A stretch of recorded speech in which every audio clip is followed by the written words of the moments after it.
pressures on. Final underway of the open stand-up. It's a strong start. He's into the veils. Oh, and there's contact. Also, and Clark go tumbling out. Huge crash. Closed in. He's closed in. Oh, no! An explosion. It's got the finish line. He comes through. Clark is the world champion. I can hear the cheers.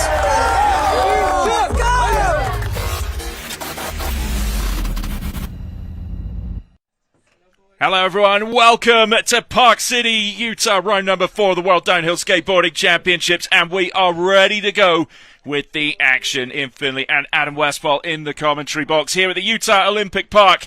We're excited, we're ready. There is a great vibe around this beautiful part of the world that hosted the Olympic Games. Adam, let's get a quick look at the course ahead of the action. You got a great course here in Park City. I mean, the colors are beautiful outside, and the course is just fantastic. So it starts off with this kind of triple hairpin stack see on the left side of your screen. There's sort of a right bend into the first hairpin, so a couple different ways to go break through that. Those 3 hairpins lead us down into our double apex, kind of flat right-hander under the bridge, and that leads onto the longest straightaway of the course, the fastest part of the hill. So they'll be going through the straightaway into a little combo breaker. It's a left bend, right hairpin, and then's the finish line, also known as a party corner down there. So fantastic track, a lot of different ways to race it, a lot of different passing opportunities. I think we're going to see some really, really fun racing today. So we've got our women's street luge lined up right now. Definitely going to be a great race for them. Ty getting them called off on the line here. So here we go, heat number 1, top qualifier, Rose Hill from Canada in the red. She's chosen the far right-hand lane. Mora Jakubiec in green in the middle of your screen. Also from Canada, Kim-Marie Hilger from Switzerland in blue. Top 2 go into the final. Third into the concy final a little bit later on. We're going to determine our world champions today. We can guarantee that in women's street luge and women's stand-up. Maybe, who knows, you'll have to stay with us in the open stand-up and open street luge. Into the first turn, Adam. Great start here for Rose Hill. Impressive so far. Yeah, really solid start from Rose. And, you know, if you've been watching the WDSC races, you might not have seen her around. But if you've fallen off-circuit races and, you know, some other categories, you may have seen her before. She has been absolutely crushing it the last couple of years. Super young rider, new on the scene, and is just been riding phenomenally. You can see the gap that she's already built here between herself and Mora Jakubiec as well as Kim Hilger. So, you know, big gap there. Mora's going to have some work to do to catch up. She's going to have to find a way to bring the pace up in this straightaway if she wants any chance at catching Rose Hill. But right now it's looking like Rose is sitting in a pretty comfortable position. Yeah, Rose looking good here. Third place at the 2023 World Championships. And last year in Italy at World Champs, first in the time trials, third in the race. So she knows how to do it in a big race. And this is impressive from Rose Hill. But also we've got to look, where is Mora Jakubiec? Is she going to get that place in the final? We know she's a quality rider as well. You know, and both of them are going through to the final, it looks like, unless Kim Hilger can mount a challenge from pretty far back. So it is top 2 advance. So, you know, Mora could just kind of rest on her position here and say, you know what, okay, maybe I've lost the pace with Rose on this one, but as long as I can hold it together and not come in third, then should be cruising into the finals after this. Yeah, she just takes that little look over her shoulder and gets it confirmed into the final. And there, Mora Jakubiec through in second place. They will progress into the final. Kim Hilger into the concy final, heat number 2, semi-final number 2. Lined up in the gate. We've got Laureline Pastor from France in the red. She's in the yellow suit on rider's right.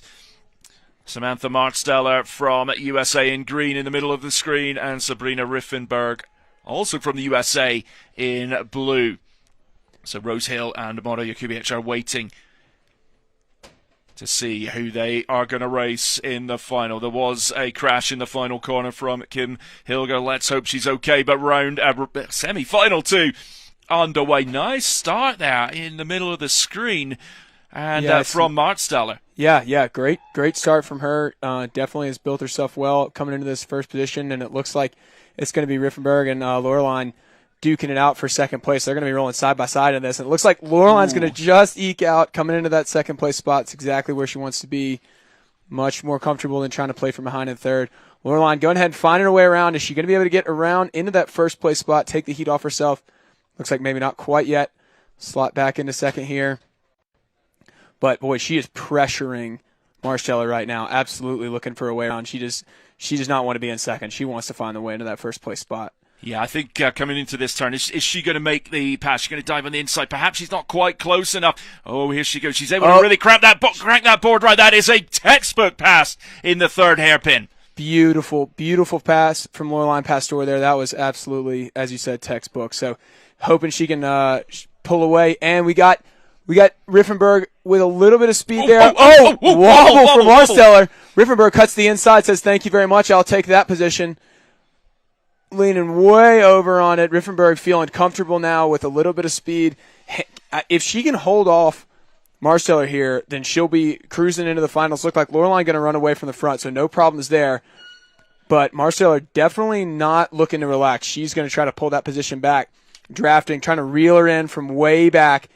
Still reeling. Yeah, it's building here. We've got a battle for second place, and that spot in the final coming on the inside. It's Marsteller. We've got to watch, see where she's going to end up. Pastor has got this in the bag. Marsteller and Riffenberg battling. Marsteller and Riffenberg right down to the line. Who is going to get it? Oh, on the line, Marsteller. Wow. What a race. Fantastic. I mean, reeled in from so far back after we saw that wobble into the right-hander. You know, that a wobble like that can take you out of the race. So to be able to keep your head on and reel it in from that far away, you know, that shows some real mental focus. Solid there. So moving into our open men's here. Wow, we're moving on thick and fast. The top qualifier from yesterday's CT qualifying, Adrien Paynal, representing France in the red. Zach Maidham qualified in 9th. He was stoked with that, wasn't he? Yeah, he was. And let's see if he can make it count here. Mike Fitter from Canada in blue. Micah Green from the USA in yellow. So, round of 32. Top 2 go into the quarterfinals. This is going to be tough. Anyone that gets all the way through the final has been in a battle.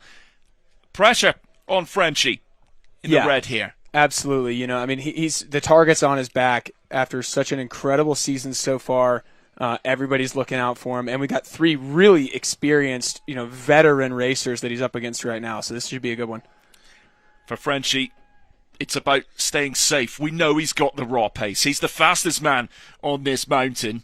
But in heats, you never know what can happen. We get the open stand-up underway. Beautiful start from Paynal over on the right-hand side. He's still kicking, settles in to the rhythm. He's out in front now, Adam. We know he's got the pace. He's going to run his quali lines, and he should have this. But you never quite know. It's the pressure's on when we get into racing. Yeah, you know, he should have it in the bag based on his qualifying time. I think we're going to see a vicious battle for second place here, though. Zach Maidham, Mike Fitter here. You know, these are 2 guys, like I said, veteran racers. They've been around forever. Both not afraid to make space for themselves, find room to pass. So, and they're not far off of Frenchie's tail right now. Frenchie is. I think he's maybe just leaving a little bit in the tank. He can, if they get close, I think you'll see him just hit the gas a little bit. Hit the gas pedal, yeah. I agree. Zach Maidham definitely looking for a way around Mike Fitter here. See if he can find him, pull a little exit speed there. Sitting in the draft, in the slipstream. We're going to see a lot of that today on this course. Frenchie's now pulling away in this one, and we can't quite see the line that he takes too cleanly. But watch Zach Maidham here. He's in a really good position. He gets super low here. And is he going to try and make the pass through this section? Because we think the final turn, Party Corner, is where there's going to be some fun and games. Yeah, Zach definitely would be wanting to make a pass before then. I think his strength is really in tucking through sweepers and stuff like this. So if he can pull off a pass before Party Corner, that's something he's going to want to be trying to do. And he looks like maybe he's going in for the inside here. Chucks a little drift and a little wobble on the way out. Looks like it's maybe tough for him to try to pull that in. Yeah, he's going to have to get it done here, but it's not going to happen for Zach Maidham. Adrien Paynal, first job done. Mike Fitter through to the quarterfinals as well. Maidham coming through in 3rd, Micah Green in 4th. There's championship permutations around today. As we get through the race, we'll talk a little bit more about that. But that's a tick. Paynal done. Yeah. First job done. First job done, absolutely. And that's what you got to do. Just take it one heat at a time.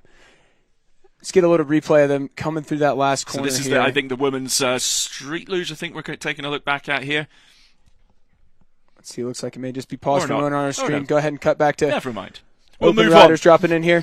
So heat number 2, Dexter Manning He is in red, qualified in 8th place. Caden Pulley from the USA in green. Stephen Davis from New Zealand in blue, qualified in 17th. And Julian Sherman from Australia in yellow. Chatting with Dexter, he's obviously managing his back through this season. He's feeling better than the Isle of Man. Not quite as good as the start of the season, but he's all right. Yeah, he's okay. Yeah. He seems like he's back to being, comfortable enough to put a safe race heat down. But certainly, injuries like that, it's something that you have to battle through.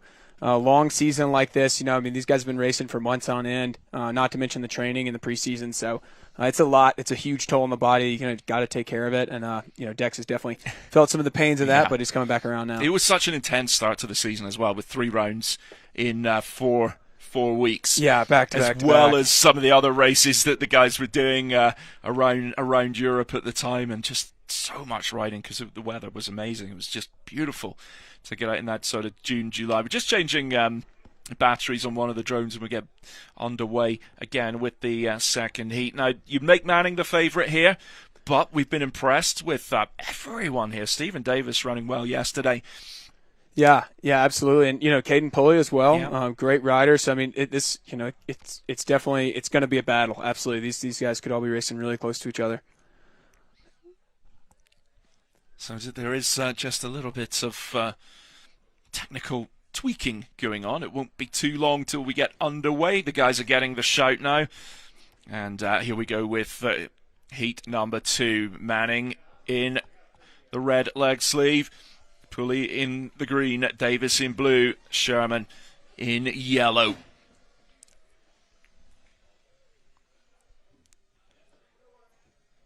See all the different approaches to the start, and little stretch from Manning trying to stay loose, take in some breath, a bit of altitude here as well, up over 2,000 meters, and that one or two athletes have been talking about that.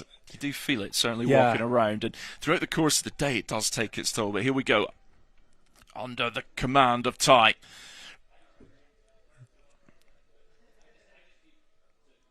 So heat number 2 in the round of 32 underway. Beautiful start from Caden Pulley there. Manning might have some work to do, but Manning settles into second place. It's Caden Pulley who gets that hole shot, and this could be a really, really close one, Adam. Yeah, it looked like Dex maybe bobbled a little off the start there. I don't think that was quite the start he wanted. Now he's got to play it from behind, try to get into that leader position. Meanwhile, Davis coming in, looking for a second place spot, looking for a way to advance through this heat again. It's top 2 advance, so you don't have to be first. You just have to be in the top 2. Dexter finding a way around, getting some space for himself. That's exactly what he wants. Caden, no problem. Doesn't defend it too much, just goes ahead and lets him take it. He's going to try to take it back here maybe, or maybe just slide into the stripstream and try to follow Dex all the way to the next round here. Yeah, Manning you could see the quality there. Carried that speed out of the first hairpin. Executed the pass, no problem. The battle may be for second place, unless Stephen Davis could keep in touch. Yeah, and it's looked like he's sitting in that slipstream, maybe pulling a little bit of time on Caden here, but it's not much. They're definitely staying pretty separated. Someone's going to have to make some moves here. Julian Sherman looking for a little way in. Maybe going to get around Stephen Davis, maybe not quite have enough time in that pass. I know he probably wanted that opportunity there because picking up 2 positions is going to be difficult from this point forward. But Davis looking for a way around Caden. They're going to go side by side through the sweepers. Who's going to take it first into the combo breaker into party corner? Looks like Davis is going to run away with it. Just take the lead there, edging out Caden just a little bit. That's exactly where he wants to be. He just needs to hold him off through this last drift turn, and if he can hold him off here, he's going to be on to the next round. Okay, so Dexter Manning has the lead through the final turn. It's a battle for second place, and Stephen Davis comes through unscathed and takes his spot in the quarterfinals, but Dexter Manning with the job done. Stephen Davis joins him, and they go into quarterfinal number 1, where Paynell and Mike Fitter are waiting. So we're moving on to heat number 3. Max Caps in the red. They're choosing that different lane. Riders left. In green, we have got Patrick Stoll from the USA. In blue, there should be Morgan Owens, but Morgan, I'm not seeing him. I heard he's actually out with an injury. He got injured from yesterday at the tail end of the QS race. So had to sit today out. I know he's. Oh, that's a huge shame because he was riding so well. He was doing really well. Yeah, on Friday and yesterday as well. So Big shame for Morgan Owens. Yeah, that leaves a really big hole in the bracket. Yeah. For him. I mean, he was, definitely a really strong racer in this bracket. One of the sleepers, one of the dark horses that could really, maybe get into semi-finals. I'm unsure at that stage. Who knows what can happen. So Austin Padroni is in the yellow bib. We got 3 riders battling for 2 spots in quarterfinal number 2. Yeah, it's always interesting when you have a heat of 3. All you got to do is not come last. And Exactly. It's easier said than done. Easier said than done. And yeah, it's sometimes more difficult in a heat of 3 because there's that little bit pressure. The odds change, don't they? Yeah, absolutely.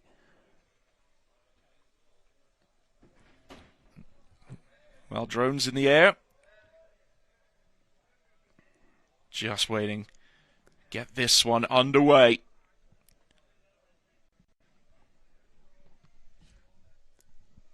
Boy, and the pressure on the line, when it takes a second longer than you're used to, and you're just standing there, all the pressure's on you, the cameras are on. Definitely an intense moment for these guys just hanging out on the line here. Yeah, you got to handle it. It's all part of the game.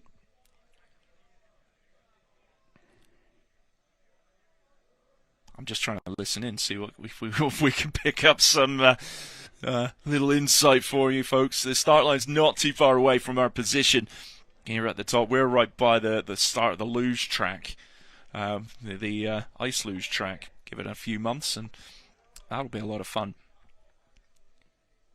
Yeah, here at the beautiful Olympic Park City, you couldn't ask for a better venue, truly. And the fall colors are immaculate right now. The venue's just been great. We got the chairlift, bring these riders up. It's it's just a great race to be at. Lots of participants here. We got a huge race. Biggest race these are the biggest numbers, highest numbers we've had on WDSC. So huge thank you to everyone that's come out here and supported this race. Got Salt Lake City International Airport, just like 30 minutes away. Park City, plenty of accommodation, places to eat. Yeah, it's ideal. Short drive up from most people's accommodation. Chairlift, get to the top. Means on practice day, a lot of laps. Oh, yeah, especially, not running a shuttle up the road definitely improves efficiency. Okay, I think we are good to go with heat number 3. So Max Capps in red. Choosing first rider to choose that left-hand side of the road. Yeah, interesting choice for Max. We haven't seen that one yet. So Patrick Stoll taking that far right-hand side, and that's going to be a re-rack, isn't it? Yep, a little bit of a false start there from Pat's. Yeah, it looked like it. Easily done. These guys have been waiting for a few minutes now, and as you said, Adam, there's a lot of pressure, there's a lot of tension there. These first rounds, I always say when working in ski and snowboard cross, are actually some of the most difficult rounds to get through. Once you get into the flow of the race. Yeah, it's kind of you get the shakes out a little bit. First round is often where things can go a little wrong. Oh, 2 in a row? Who's that one on? I don't. It didn't look like it was on Patrick Stoll that time. I'm not sure who that one was called on. Well, okay, let's get them going. Otherwise, and the way that start buzzer worked, just 3 timed ones and then a randomized start, so can definitely be tricky.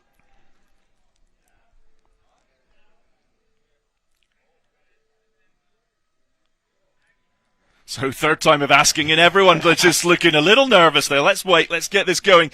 And a good start there from Patrick Stoll, and Max Capps sitting on the left-hand side. But Padroni putting a bit of pressure on Max Capps, and yep, I'm here, just playing it safe. That's a good thing to do. That's sensible. Yeah, a little let him know you're there. I'm here. I'm not gonna get you. Don't worry. I'm just here. So coming into turn 1, and Capps. Oh, good contact. Oh, Capps and Patrick down in the left. It looked like maybe Max Capps just barely clipped the back of Patrick Stoll. Not sure we'll get a better look on the replay here in a minute, but Austin Padroni just walking away now says, thank you very much. I'll take this all the way to the finish line. Well, that's what we're talking about, Adam. These first rounds, things can happen, a heat of 3, and hopefully we can see that again on the replay. But this is in the hands of Austin Padroni. But we're going to have to unpick that because Max Capps was in 3rd place. Right. So anything might be on him since there. it's around a 3, a lot of times you see a crash like that, and if it's around a 4, you finish 3rd and 4, there's nothing to change. But in here, this scenario, absolutely, if there's a protest, on Max, that could end up with him not advancing. But we'll see how that shakes out. Yeah, we got riders all over this racetrack at the moment. Pedroni's out in front. Adam, take it away. We'll get a little view of it here. Max takes the toe side, and then on his heel side just dumps it a little late and does just catch the back of Patrick Stoll there just barely. So we'll see. We'll have to see if a protest forms or what the officials say, but certainly. Yeah, it's a difficult one because you've got racing incidents, haven't you, and things that are going to happen. But Patrick Stoll didn't do anything wrong there. No, and it was taken out of the race. It didn't look like it, so he probably has some grounds to protest if he chooses to do that. We'll see if he chooses that choice and what the marshals actually say. So is the final result there. Yeah, Pedroni crosses the line in first. He's safe. He's going through. Max Caps crosses the line in second. Patrick Stoll in third. But we're going to put a big star next to that one. Yeah, and we won't confirm it until we get official confirmation of that. If Patrick Stoll puts a protest in, hopefully we'll find out about that. And I tell you, that's where we're seeing the gap of Morgan Owen. Certainly, if you see a two-person crash like that, say it had been a fourth person there in the back, they would have picked that position up. No problem. Have a look again. Get another look here. And again, Max Cap sliding way inside and just barely, looks like he just barely clips the back of Patrick Stoll's board. Patrick Stoll looking for his board. Max just happened to be a little closer to his, so he was able to kick in to that second position. You always just go ahead and kick in.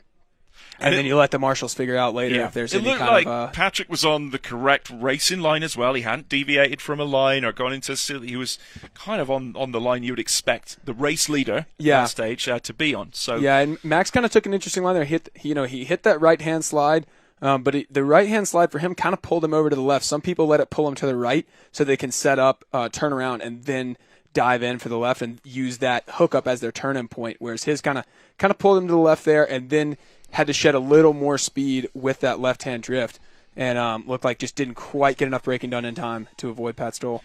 Okay, we'll keep an eye on that for you, and we'll see if it's Max Caps or Patrick Stoll in the quarterfinals. Let's move on to heat number 4. Owen Fox in the red. Owen choosing that middle left lane. Little different. Luke Mello. DJ Luke Mello, is that right? DJ Luke Mello, yes, he we'll will be see him later. In the green, and then we've got John Robinson in blue, Garrett Bellinger in yellow. This is a really interesting heat. Bit of pressure on Owen, qualified in 4th place. He's had a strong season, apart from Isle of Man. It wasn't his weekend there, but he did all right yesterday in a really tight qualifying position. Fox settling into 2nd place at the moment. Yeah, fantastic kick from Garrett Bellinger getting out in that first place spot. Goes for the air brake into a left-hander, and Owen Fox just barely slotting behind him.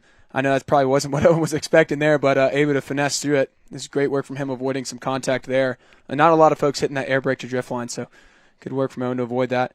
Owen just looking for a way inside here. Picks it up pretty easy. May get past right on the exit. Let's see if Garrett will take the position back. It looks like Owen's probably going to hold it. He's going to have to find his way back to the right side of the road to get the entrance of this, and he does it just around Garrett Bellinger.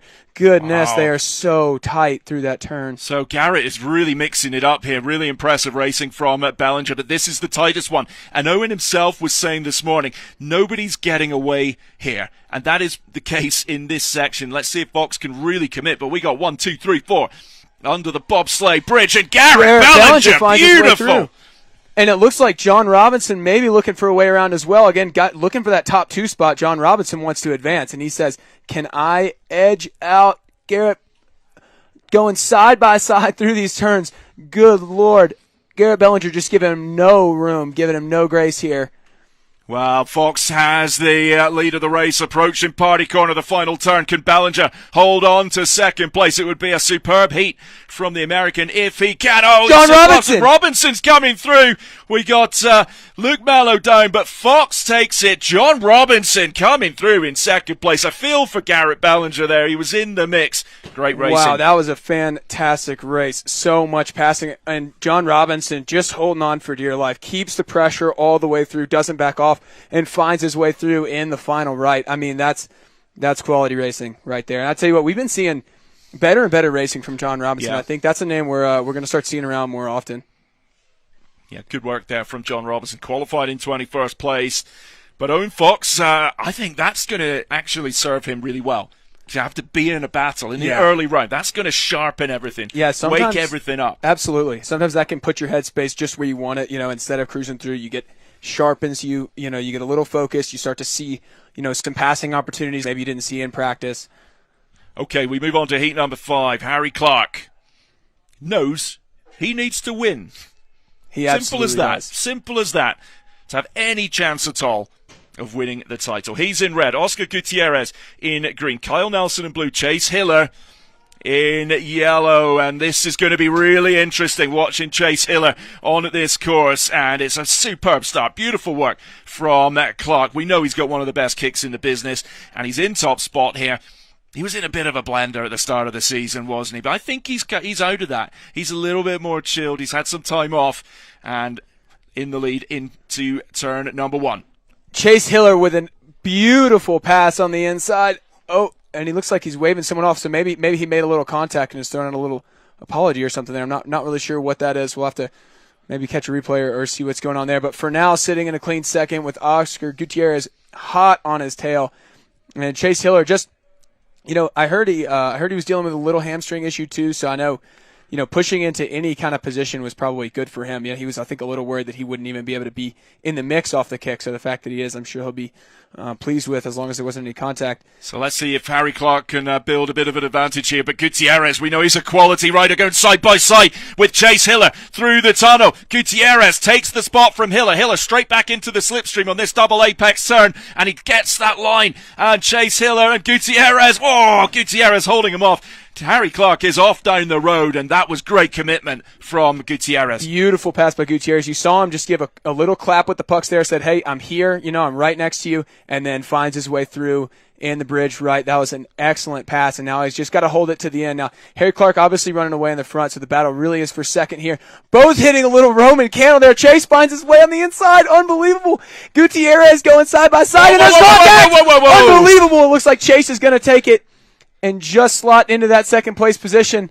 Wow. What a race through that final turn. But that was really set up through that tunnel. Gutierrez, max commitment, put Hiller under a lot of pressure, but he couldn't build that lead. Whew, amazing racing. But Harry Clark's through into the quarterfinals. Chase Hiller is going to join him, and I wonder how Chase is feeling there, thinking, okay, that was all right. Maybe a little more in the tank. Step it up. Could be a spoiler, couldn't he, throughout the day today. Let's move very quickly on to heat number 6. One of the most impressive riders yesterday, by a long way. Sam Mitchell in red from Canada. Doesn't get the best of starts there. Khalil Hamuri from the USA in green. Andrew Aitchison in blue. Trevor Overton in yellow. Let's see if Mitchell can turn qualifying pace into race pace. Absolutely. And Andrew Aitchison, too. I mean, what a start there. Really building himself a gap. He's definitely going to be pleased with that start. Khalil just slotting into that second place position. Again, another hamstring injury. It seems like everyone's been having some hamstring deals. So Khalil definitely going to be happy with being able to push into second, even with a bit of an injury there. So, but what we're seeing, Adam, is these races through the hairpins, they're far from over due to that bottom section. So the hard work is still to come here. But let's see how it plays out coming into turn number 3. Sam Mitchell, just so close to Khalil. I mean, you can't even see the road when you're that close. All you can see is the back of the other rider. So there's a lot of trust there and just belief that you're on a good line. You see, he's just looking for any way around, waiting for a little bit. He's in the slipstream, but it's difficult. If you're in the slipstream and you don't have any acceleration, it can be difficult to use that to actually leverage a new position. But Sam Mitchell finding his way on the inside here.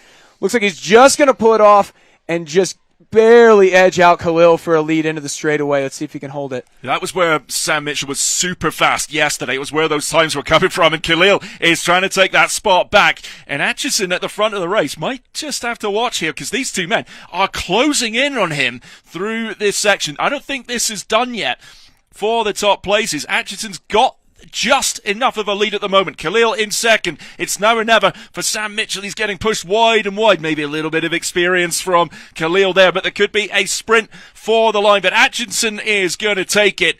And Khalil Hamuri coming through in second place there. Experience, name of the game. And we do have an update from the previous bracket. Looks like Max Caps did get a DQ on that. Austin Padroni is going to make it through. Well, Padroni was already through. It's Patrick Stoll that's going to come through. Yes, thank you. And you could see why, the rationale for that decision. You could see why. Yeah, absolutely. So let's take a look back at the replay here from that last heat. Oh, this is Chase Hiller's heat and Harry Clark. And this is Chase. We're going to see if there's any. So I didn't see it. Do you know what I think? Maybe he's just saying, whoa, watch he out for me here. He had that stumble and he lost the puck. Yeah, lost the puck. Maybe, I'm not sure. Maybe he thought as well, could have thought someone was actually closer when he had that wobble. And he was just like... waving down. Yeah. Not really sure there. We'll have to get the story later from Chase. But either way, good racing. Definitely something going on there. Okay.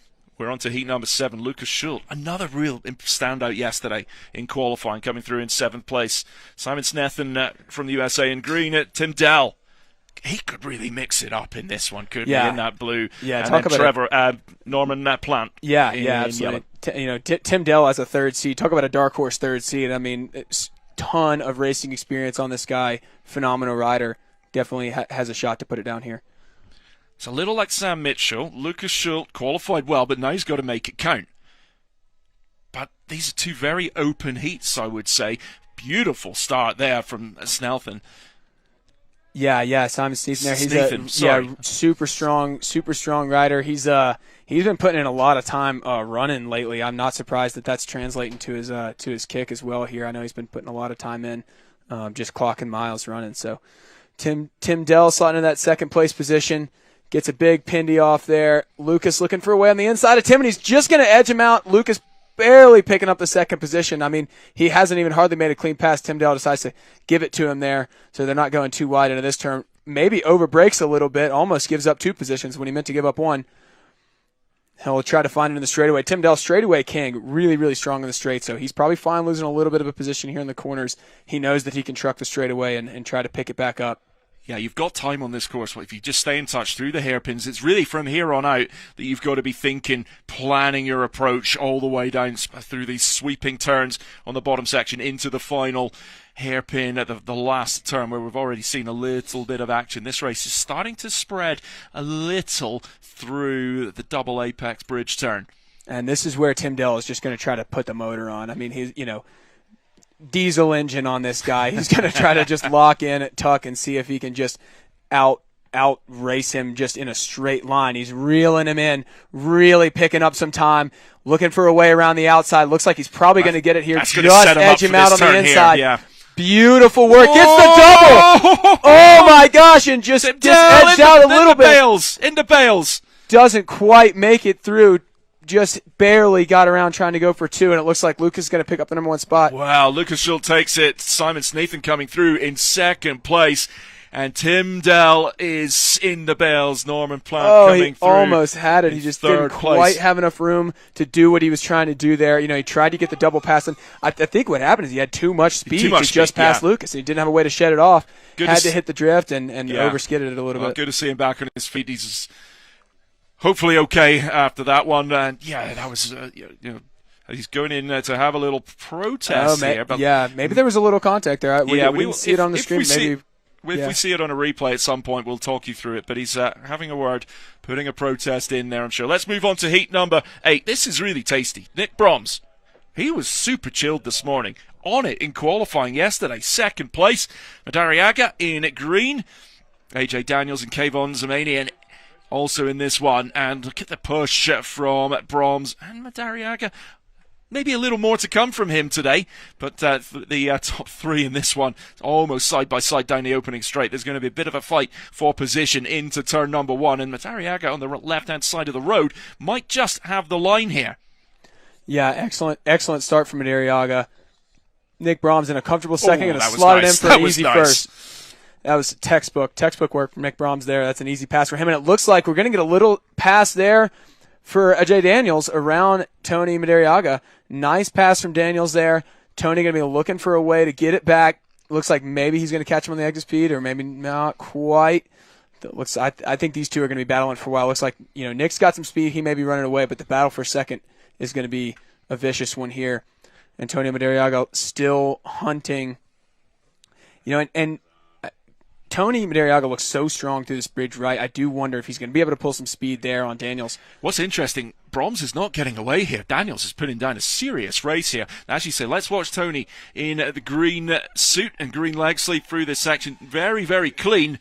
Daniels Daniels maybe looking for a way around Nick Brahms. Yeah. That was not on my bingo card for today. Daniels looking for a way around Nick Brahms. He says, no, not going to take just second. Let's see if we can get a first out of this. And that would be, I tell you what, he'd be feeling strong for this race. Third seed in his round and potentially going to get around Nick Brahms.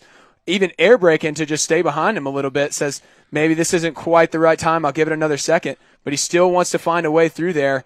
Tony looking for a way through, and he's going to just edge out Daniels for that second place spot. So Brahms comes through and takes it. Madariaga in second, and Daniels, all of the good work. Madariaga carried that speed into the final turn, was able to execute beautifully, and ultimately we've seen some great racing today, Adam. And Kayvon, always the goofball here in the back, cruising. Knows he didn't quite take the heat, but always still having a good time. Get some extra soul carbs in there. Always good to see Kayvon having a good time. All right, so the Open Stand-Up round of 32 has come to an end. I understand we are going to just have a little break now, and then we'll be back with quarterfinals and beyond.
All right, getting ready for the Luge, Women's Luge Concy final. They are just getting lined up into the start gate for this one. They had their semi-finals a little bit earlier in the day.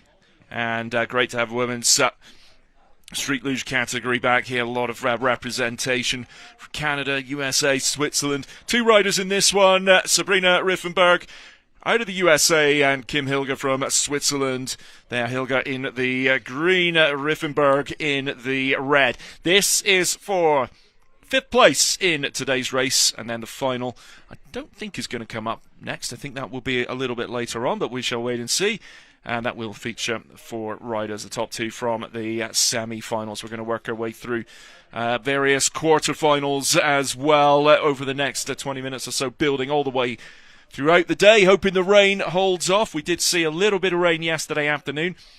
The forecast for today hasn't been so good, but it's actually turned out quite a bit better than we were expecting. So that is good news here in the Wasatch Mountains, stunning part of the world. Great if you come here in the winter for skiing and snowboarding. commentated many winter sports events from around this part of the world. It's nice to be here on the pavement, about to talk some street luge, and we're going to have a lot of fun in the street luge later today, as we are in the stand-up, because the racing already has been super, super hot, Adam. It really has. It's been super close racing, and this course is one that I think a lot of people, can feel a little more comfortable on. And it makes for some really intense racing. So little bits of contact, there's more than one line choice. It's like you can get through some stickier situations without a crash forming.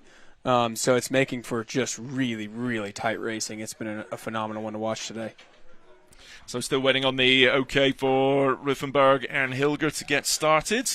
And we'll talk you through this concy final battle for 5th place. There was so much talk coming into this race as a whole, this weekend as a whole, Adam, about how is this going to be the biggest WDSC event there's ever been.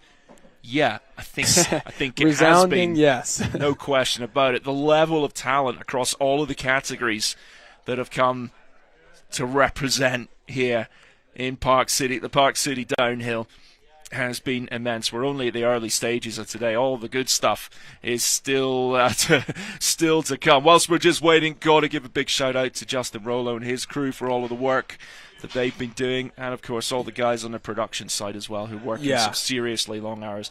These races don't just happen. Yeah, a lot of people have to put so much time and effort in to make it work. So huge thank you to everyone. If you've lifted one bale or been working on it for months, thank you. Yeah, absolutely. Big teams it takes to make this kind of thing happen, and everyone's just so dedicated. And it's great when you see something like this come to fruition. It's it's a great race, entertaining, fantastic venue. It's you couldn't ask for a better event. Yeah, we've already talked about just what makes this such a good venue for racing. We really hope we're coming back here next year, and there's a lot of chat. I mean, imagine if we come back next year, there's going to be even more people maybe coming out of retirement that want to come and race. So just getting the drones in position. I think there might have been a little bit of rain that has started to fall. I think that is the issue. If Adam can just see closer to the edge. Yes. It does look like there's probably some rain on course. Yes. So I don't know if they'll put them on a rain delay or run them here. We'll have to see how it goes. Yeah, the issue, obviously, we want to bring you the live stream. And to do that, we need drones.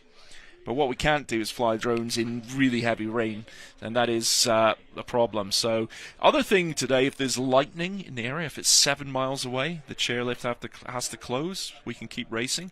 If lightning's within 5 miles. Yeah, we're fairly exposed here. We're really pretty high up on this mountain. I think we're at around 7,000, within 5 miles, feet. we've got to go inside. It's like being on the PGA Tour. Yeah.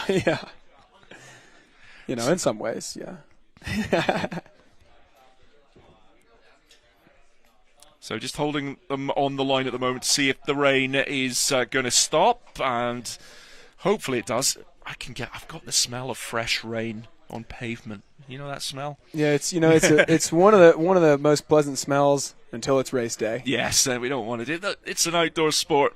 These things are going to happen. Ultimately, we want to give everyone the best opportunity to race in good conditions. We have started the race a little bit earlier than planned, just to give us a time window, really, more than anything, to get through this one. Yeah, it's not heavy. There's not heavy rain, that's for sure. We had a big storm blow in pretty quickly, in and out yesterday.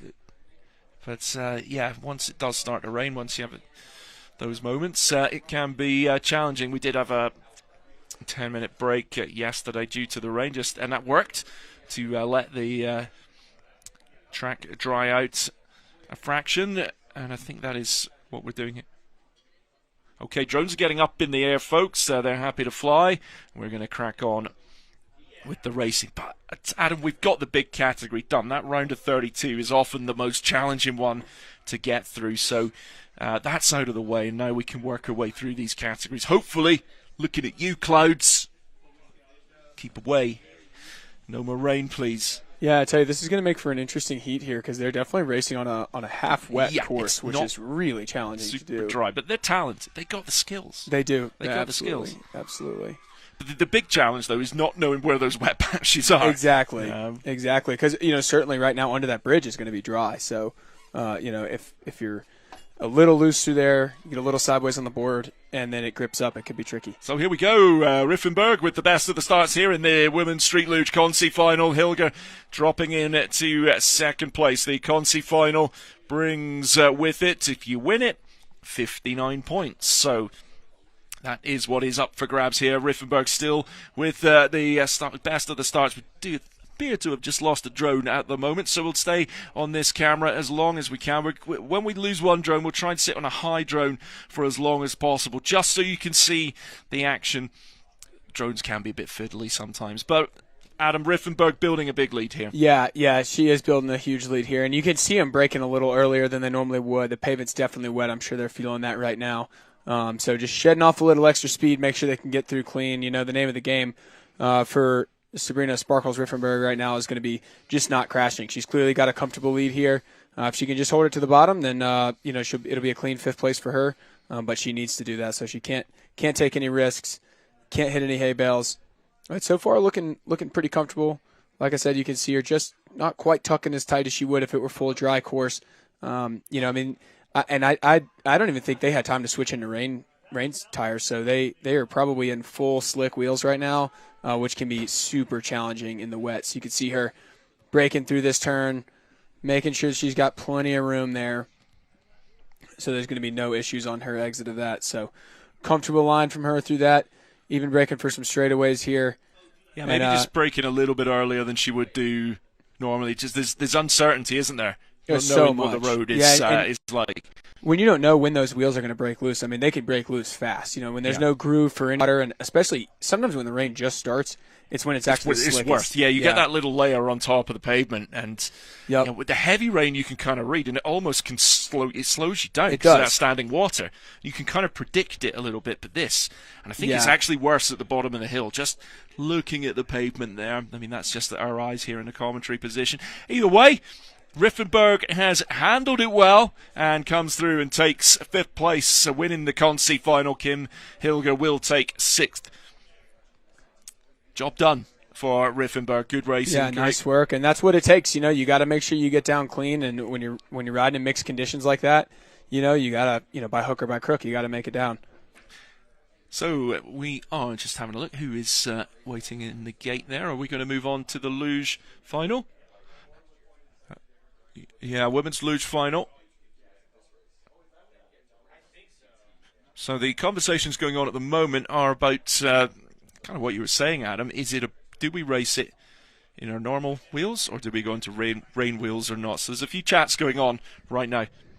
So whilst we're waiting for this, what we'll do, take a little break, and then we will come back, hopefully, with some live action.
welcome back, folks. We are ready to crack on with the Women's Street Luge final. The world title is going to be decided here. Rose Hill in red. Laureline Pasteur from France in green. She is in the yellow suit just to help you pick who is who. Mora Jakubiec from Canada in blue, still on her feet at the moment, over on the far right-hand side of the road. And Samantha Martsteller in yellow from the USA. Laureline Pasteur took the win in Austria. Jakubiec took second place.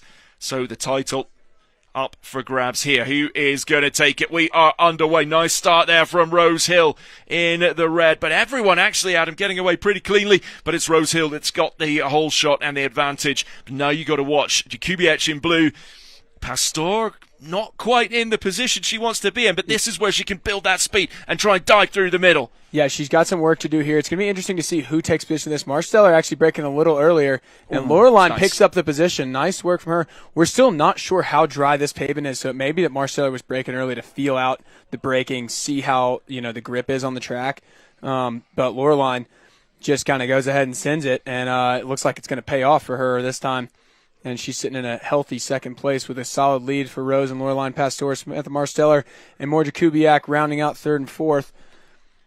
And the gap seems to just be building. So, Rose and Laureline certainly just need to be comfortable in this gap. Oh, and it looks like Mora sliding on the inside. Takes a third place. Oh, she's in the bales there, I think. Sure if she made she's it. in the bales. Yeah. Oh, she's okay, moving quickly.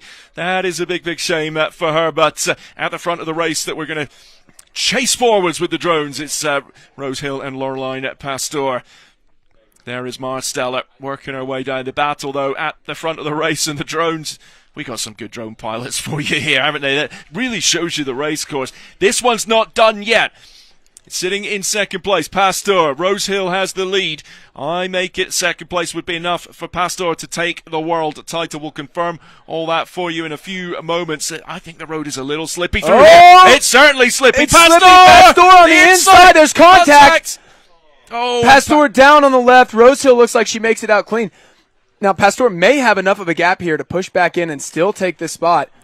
Still to be determined whether or not she's going to get it, or if Martsteller is going to come in with enough speed. She has not got it. She's going to get third. It's Martsteller who's going to get second place, and Pasteur is going to come through in third. So let's do the math on that. Yes, I said that's going to math. have serious championship implications. We'll just get it all confirmed. So 100 points go to Rose Hill. Let's see it again, Adam. Let's take a look at what happened here. Laureline just diving in. She's coming in really hot right here. Looks like she just loses it a little bit there. I'm not sure if she was trying to pass Rose Hill or just lost a little and went inside too hard. And then it looks like makes contact with Rose Hill. Great work from Hill to stay on her luge there. Now that can be really tough. I mean, you get hit from behind and just keep it stable, keep it focused. So excellent work from her. And we got Open Skateboard lining up. We'll do some math on the Women's Street Luge Championship and get those numbers to you here in a second. Yeah, I make it that Laureline Pasteur has done enough because according to what I have, Rose Hill did not race in Austria. So that means she can't take the title. So here we go with the women's stand-up. Ashley Weinkoff, the top qualifier in red. Sabrina Ambrosi, who has got a very, very strong start here, is wearing green. Anna Pixner from Austria in blue. And Alicia O'Donoghue from USA in yellow. Yeah, and again, this is women's semifinals here. So you got to go top two if you want to get in that final spot. Ashley going to be looking for a way around Sabrina, and Anna Pixner looking to get up in the mix here as well. It was a superb qualifying run yesterday from Ashley to take that top spot ahead of Selena Tyler, the championship leader, but they're battling into turn number 2 here. Ashley looking for a way just up the inside, doesn't quite get it. Going to slot back into a second there. And the question for her is here, do you push? Do you try to get first? She's looking for a way on the inside. I think that's been answered, Adam. She is pushing. If there was any question before, there's no question now. She definitely wants the first place spot. They're going to go side by side down into the bridge turn. Ashley backs off just a little bit, gives it to Sabrina. Yeah, that's sensible racing into this double apex turn, and Ashley's now got to bide her time. She was so quick through this section yesterday. Sabrina really stepping it up once we get into heats. She said she was going to do that, and she's proven that, but this is a really entertaining race because these two are going through to the final, but they both want first place. Ashley's looking for a way around on the outside through these sweepers. She is locked and loaded, looking for any way to come into first in this. Not even sure if this pavement is dry, and yet she's finding a way in. Just slips up the inside of Sabrina Ambrosi. Wow, and then they both break it down for the combo breaker here. Okay, so Ashley Weinkauf has got the advantage. This is where I think it's really slippy at the moment. We're seeing that there, but beautiful race from Ashley Weinkauf. Sabrina Ambrosi's going to come through in second place. Anna Pixner in third, but what a move that was. And she built herself an impressive gap there for the pass in the last turn, and then to still add some yardage to that by the finish line is impressive. But Sabrina definitely led through a large portion of that race. They're going to see each other together again in the next round, and I got a feeling Sabrina's going to be coming with a bone to pick. Oh, yes. Oh, yes. But I think Sabrina's going to be happy in the final. Job done. Moving on to semi-final number 2. Selena Tyler in qualified in second yesterday. She wears red. Lauren Robertson in green. Alexandra Sabe from France in blue, and Alicia Finch in yellow. So here we go. We get underway at the first time of asking. Championship leader Selena Tyler in red, wearing those red lead shorts. I've said that twice. She took the win in Austria, has 100 points, in a commanding position in the championship, but has got to get through to the final. A little bit of contact there. Lauren Robertson just eases out for the advantage into the first turn, and Alex just sitting behind her for now, but going to be looking for that second place spot. Lauren looking pretty comfortable. And she's just building a little bit of a gap for herself there. She's definitely going to be pleased with that. Selena looking very comfortable up in that first place start spot, and a great start from her. That was an excellent push off. She definitely built herself the space. Lauren in the bails, just ran into the foam. She was mentioning she had some problems with that turn earlier in the weekend. I'm sure she was hoping to get it dialed by this point. Not what she wanted there.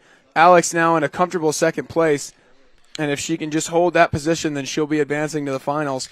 Well, that is what she wants to do, and the championship permutations we're going to run through once we know who's in the final and can work it all out. But Selena Tyler, so experienced, world champion, has got this one in the bag if she can just see it out from here. But it's easier said than done because this is such a tricky racetrack. Yeah, and I think the changing conditions down there, we still don't have a firm idea of how dry that pavement is, and based on what we've seen in the other rounds, it looks like maybe it still might be a little wet. So there's definitely still changes that could be made in this. Selena obviously has built a massive gap here, so she's feeling confident in the conditions. And her toe side form is really, really good. Yeah, she's got exceptional. Fantastic separation of legs from upper body to get the power from the hips in that toe side. That's exactly what you want. She's got great form through that. So Selena Tyler takes it. Alex Sabe's going to come through, and Alicia Finch avoiding the bails, but in a little bit of trouble. So Sabe into the final as well. There's a sprint for third and fourth. They are all going into the concy final a little bit later on today, so not to worry about that. They're going to cross the line together. Lovely scenes. We'll clip that up for you, and that's what this game's all about, isn't it? The community spirit, the respect between the riders. I enjoyed that. Yeah, I agree. So Selena Tyler and Alex Sabe go into the final. They'll race Ashley Weinkauf and Sabrina Ambrosi. And basically, if Selena Tyler wins, she will take the title. If Selena Tyler ends up finishing fourth, we're looking for an Ashley Weinkauf win. But Selena Tyler has got into the final. That was the key thing for her, because now we're in situations where we start looking at tie breaks. A few free riders kicking around here, so we may end up going on a commercial break in a second or two. But let's take a look back at Adam at this one. Let's get a quick replay, see what happened to Lauren Robertson here. She's looking to air brake and carve it out and goes for the grip line there. It just doesn't quite have enough juice on it. Can't quite make the turn. A devastating finish for Lauren for sure. I mean, especially, crashing from a losing position like that is just, it can just be mentally draining. You're like, I had it, and then, just the littlest mistake, and next thing you know, you're in the hay bales. So it's good to see her on her feet. Good to see her, cruising down hand in hand with Alicia Finch there. But definitely an unfortunate finish for her. Okay, so we've got our final lineup for the women's Stand-up coming up a little bit later. Let's take a commercial break, and we'll be back in a few moments.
Okay, folks, we are going to move on with the Street Luge quarterfinals in just a moment or two. You can see Andy Lally getting ready, and he is in quarterfinal number 1. We got 4 quarterfinals, of course. Andy Lally, Colby Parks, Josh Fieldwick, and James Cook are going to line up in this first quarterfinal.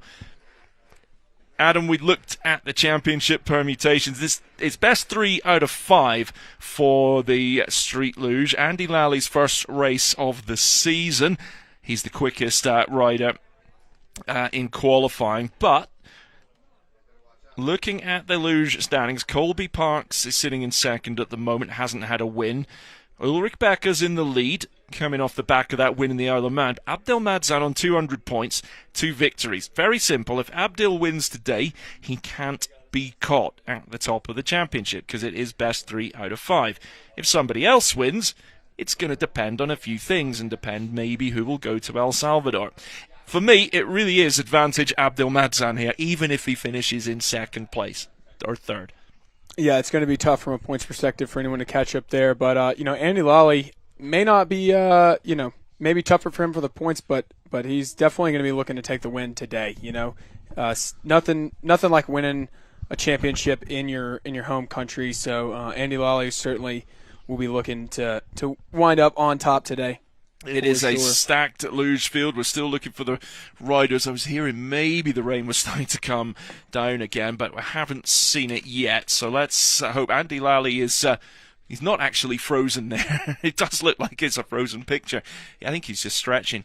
Of course, when it comes to performing at the highest level under pressure, he is one of the best in the field at that because of his experience across motorsport, NASCAR, and Trans Am racing, the work that he does in these sports now as well. It's really, really interesting career he's had, but man, he's fast on a street luge as well.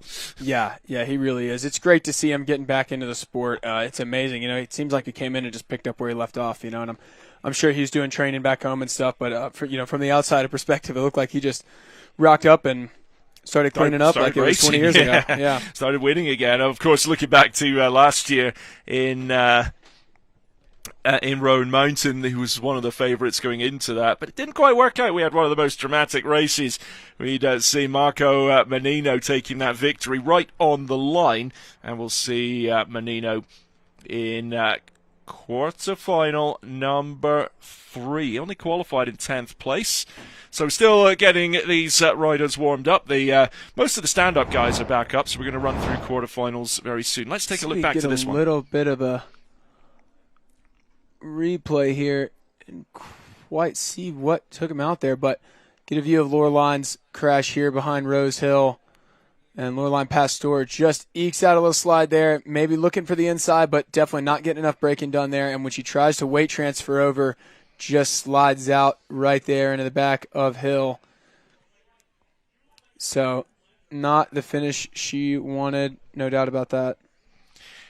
I think that road was a little bit slippier than maybe we were expecting. Yeah, and we can see Lauren Roberson's crash again here too. So again, just goes for the air brake and grip line. You can see her just trying to fight for any amount of grip she can get to try to eke out an exit there, but just doesn't quite have enough road. And Alex is able to pick up the position and follow through for the finals. Well, we'll see LaBerge there with the Canadian flag and Quebec flag on his suit in a few moments' time. He is going in quarterfinal number 2. Rose Hill is going to be in that one as well. So just waiting on everyone getting into position. I can see it's just got a little bit brighter the last moment or two. So that is a good sign. I can even see a shadow. Maybe we're in the clear. Of course, those would be famous last words, but hopefully the rain holding off at least for now. We'll see if we can get through some more rounds without any rainfall here. Yeah, we got the 4 quarterfinals to get through in the Open Luge, and then we will go on to the stand-up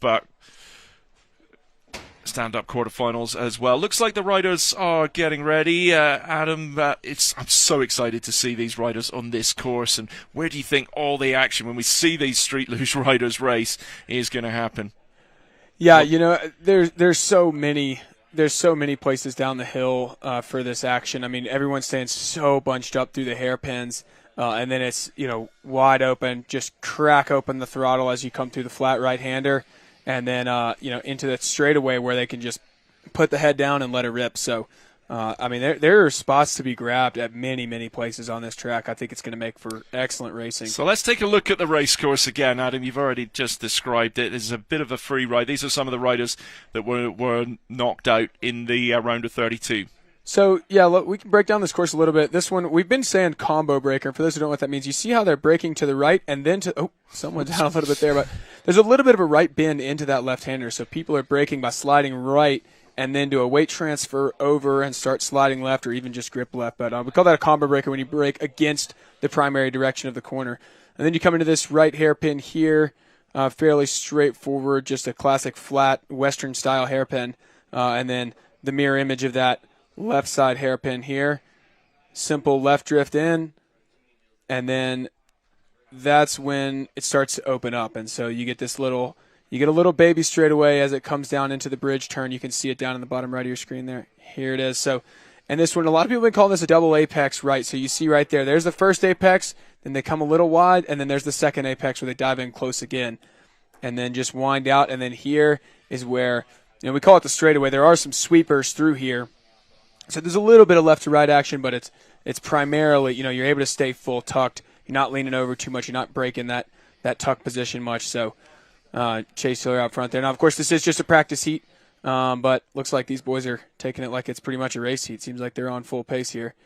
And we did get word that Chase Hiller there in the front did lose his puck in that heat. That is what happened. So he was, as it looked like, switching his puck from left to right, or skate and stand up the rest of the way down, which is an insane way to skate this course. We know he's got the skill. We know he's got the skill. So, folks, there you go. You've had another exceptional insight into this race course from our man in the seat next to me, Adam Westphal. Amazing for you to bring it all to life for us, Adam, giving that technical insight. We love it, and I know everyone watching does as well, so thank you so much, Adam. It's so good to have some serious help in the box here. Well, and I appreciate you having me. It's been a blast commentating, getting to watch every inch of this racing. As no seat I'd rather be sitting in right now, I'll tell you that. It's not a bad seat, is it? No, I'm enjoying it. I love it. I love this sport and the community. So we're getting ready for the Street Luge quarterfinals. We're just getting drones back in the air.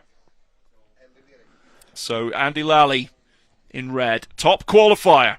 Colby Parks qualified in 5th. He was okay with that, but it's the heats that Colby loves. He's the lone Canadian in this one. There's all sorts of scenarios where we could have multiple Canadians on the podium today. We'll see my dark horse, Frederick Laberge, in quarterfinal number 2 up next. Josh Fieldwick from Great Britain, he's in the blue. Talking to Josh this morning, he prefers the slightly tighter courses that he's used to training on in the UK. He's done well in the Isle of Man, done well in Wales last year. Feeling the altitude a little bit. Josh is not used to being up at these sort of altitudes for racing, but once that visor is down, you almost forget about everything else, and it's pure race focus, maximum effort for a minute 45, give or take.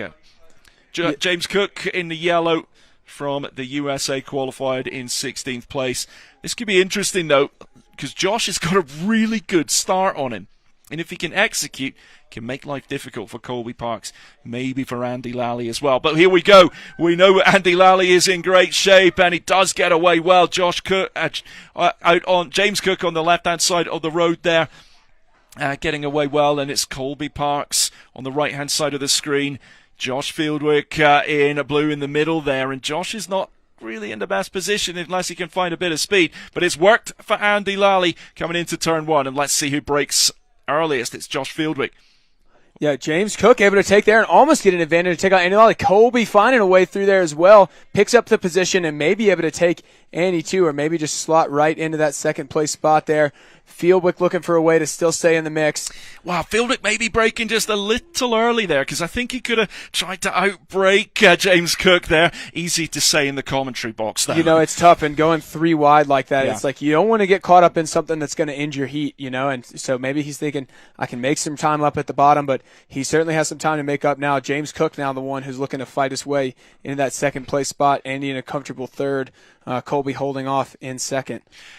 Andy Lally at the front of the race is not getting away too quickly from Colby Parks here, and it's just maybe through that section where Lally was so quick yesterday, but we're already seeing Colby Parks going quicker, I would say, than he was going in qualifying, because he's such a good rider when it comes to finding those overtaking spots. And these two looking safe now for a spot in the semi-final. Yeah, I mean, and that's where you see that race experience come through. You know, like I said, they're going 3 wide, and then somehow Colby finds his way out. And Colby already closing up here into the final turn. Now, Colby's got the race prep this season. Lally coming in for the first time, but he's going to come through and take it into the semi-finals. Colby Parks joins him, and for James Cook and Josh Fieldwick, their race comes to an end at the quarterfinals. So that one going to seed. We move on to quarterfinal number 2. There is Laberge on his feet. He is in red. Qualified in 4th place, ahead of Colby Parks. Over on the right-hand side of the road, in the full red suit, Ross Baradoy. Rose Hill in green, and that middle left lane. And then William Wright out on the left-hand side of the road from the USA in the yellow. Yeah, and of course, Rose Hill racing 2 categories here. Yeah. We just saw her in the women's category. Women Taking can the race win. women and open, so, take the experience and take the race heat, and she's a strong rider. Fast. So she's definitely she fast. came to play ball in open and yeah. women's, absolutely. Yeah, she's not thinking quarterfinals and done here. No, she's thinking she wants to go the distance. Next round. She's got that maneuverability. We were talking about it yesterday, Adam, how she could just whip that board round that some of the men just are not able to do. It's a different skill that she's got, and she could really, especially into those first hairpins, put herself in a great position in this race.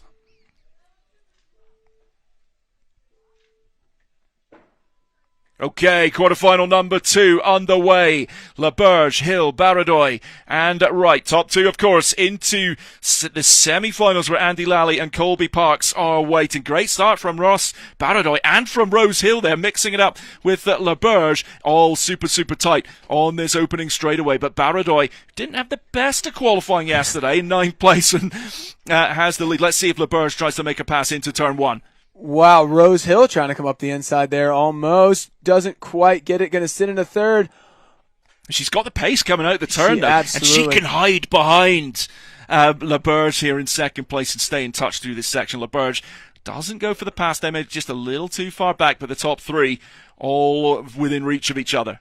Yeah, absolutely. And so they're sitting in solid position right now. Nobody able to mount a proper challenge just yet, but we'll see as they get a little deeper into the course. Rose Hill looking for a way inside line. Not sure if she's going to be able to hold that, but it's unreal how far inside she can go. The turn radius that she can pull off is ridiculous, and it looks like maybe Frederick LeBerg coming around Ross Baradoy there. Is he going to be able to find some advantage through the double apex? Just sneaks it out. Fantastic. Can he hold it through the second apex? Baradoy's got that secondary apex. Yeah, it's going to be really tight through here. I think Baradoy's maybe carried a little bit more speed out of here. Rose Hill is going absolutely nowhere, and she is motoring down this straightaway. A top two play is still on the cards for Rose Hill, but it's LeBerge in the lead. She just needs to pick up one spot. If she can get around Ross Baradoy, even if she can just hold on to this and use the late braking that she's able to do to dive bomb the inside of Ross Baradoy, she may be able to find a way. She's going to commit. She's going to commit. It's got to happen now. Is she going to make it? Oh, just well, it's so not over yet. close. She's sprinting for the line. It's going right down to the line. Baradoy just holds her off. Whew. Great racing. Great race. I feel like Rose Hill gave it everything there. But that was intense. I thought she had it. And honestly, for someone, of her size to be able to keep up in these straightaways, let's go ahead and catch a replay here. Just cutting in on the inside, but just doesn't quite have the exit speed to make it happen there. I mean, just phenomenal racing from her, looking for passes anywhere she can get them. That was impressive. Yeah, you could see what we were talking about, able to whip it round so quickly, and it was the right approach. It didn't work out. But, a line that looks like she's going to end up in the bales, and she's got plenty of road left. It's impressive. Great racing. LeBerge and Baradoy go through to race Andy Lally and Colby Park's quarterfinal number 3, Ulrich Becker. Now we're starting to look at the championship. Becker up against, he's in red, in the orange and black suit, choosing that middle right lane. Raggy English is in the green, another Canadian. And then we have got Marco Menino. Forget about Menino's qualifying. Forget about that 10th place. He's going to be in the mix here. Yeah. He's in blue on the right-hand side of the road as the riders look at it. And Peter Joseph from the USA in yellow. For Ulrich Becker, got to get through. Simple as that. Yeah, and, with so much experience from Ulrich Becker, this is a heat that he certainly feels comfortable trying to get through it. But, every race is different, so he's going to need to find a way, find a strategy that gets him through. Slotting into 4th place, he's definitely going to have some work to do here. And going to be interesting to see who gets the advantage into that 2nd place spot. Looks like it's going to be Peter Joseph there, probably from the inside. Menino. Joseph on the inside, but Menino, holds it. Now, Ulrich Becker will tell you he's not the fastest. 2 of them down. No, yes. Menino and Joseph that are down. Menino and English. Raggy English down. So now it's Ulrich Becker just in front of Pete Joseph. Yeah. Sorry. Wow. Folks. And they will be just cruising away with it. Well, Ulrich definitely composed in this situation and knows exactly what to do from here. Ulrich will tell you he's not the fastest starter. He's never going to win a sprint race to the line.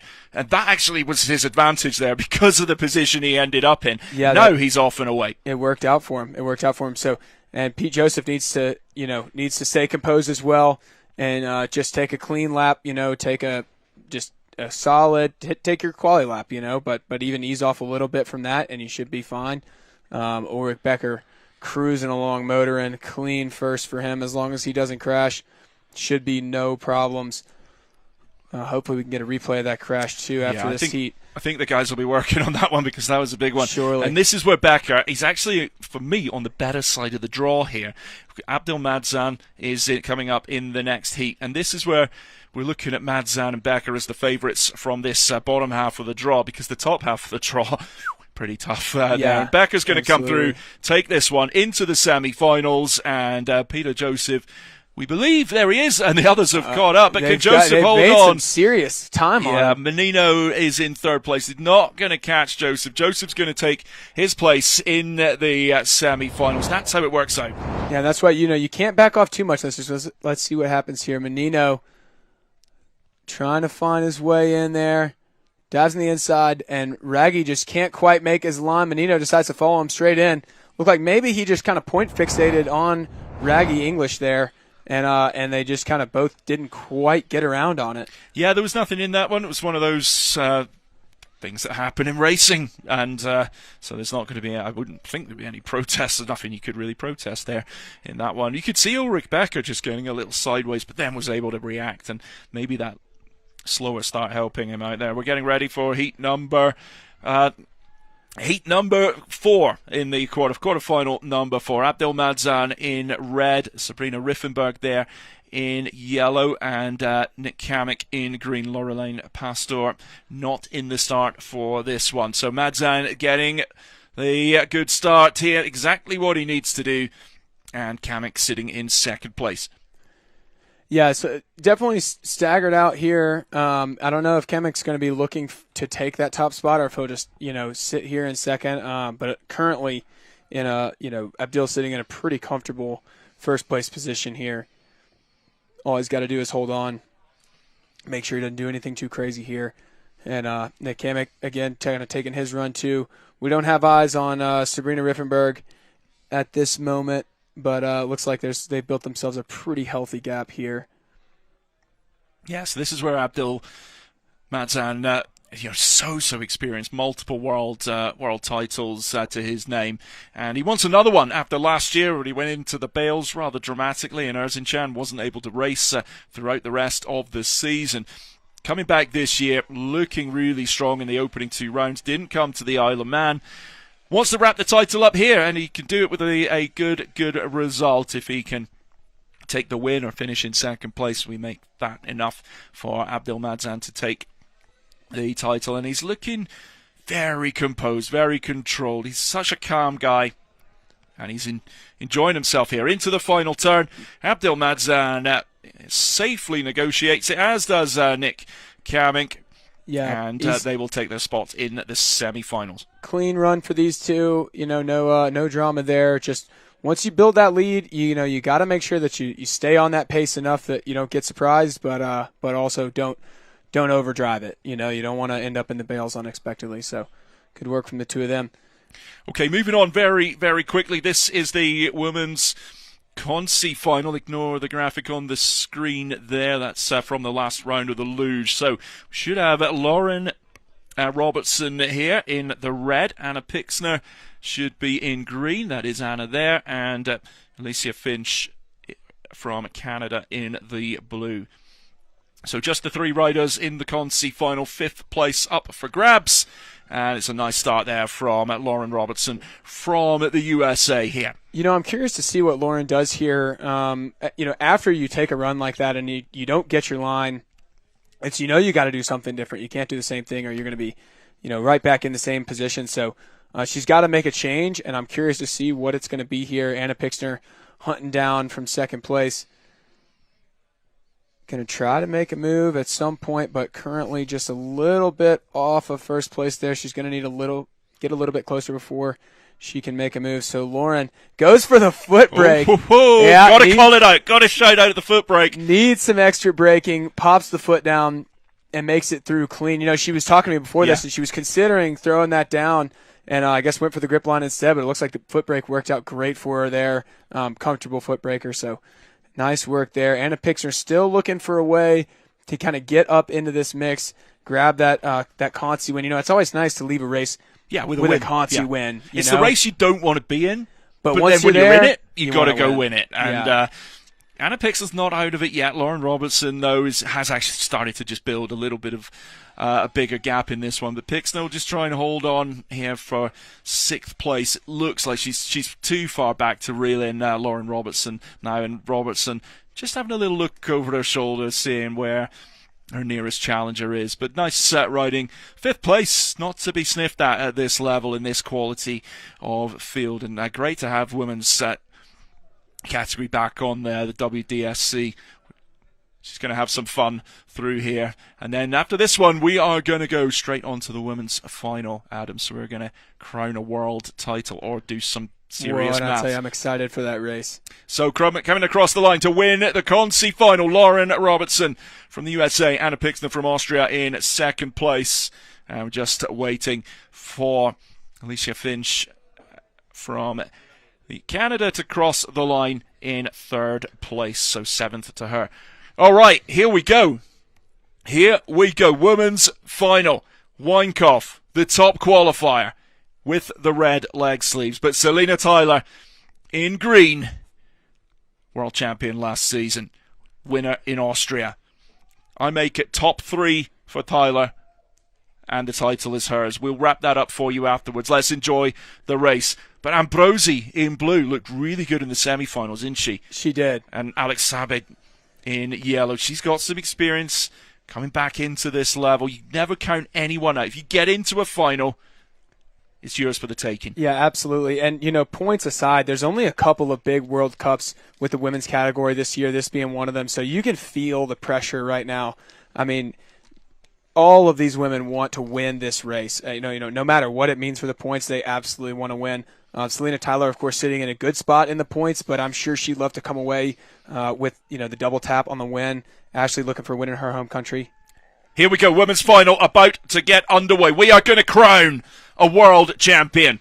Weinkoff in red, Tyler in green, Ambrosi in blue, Sabe from France in yellow. Look at the start for Selina Tyler from Switzerland, powering away. Weinkoff down in fourth. Not the best of starts for her, but we know, Adam, how quick she has been on the bottom section of this course. Yeah, she's got her work cut out for her here, absolutely. We got Selina Tyler in the lead.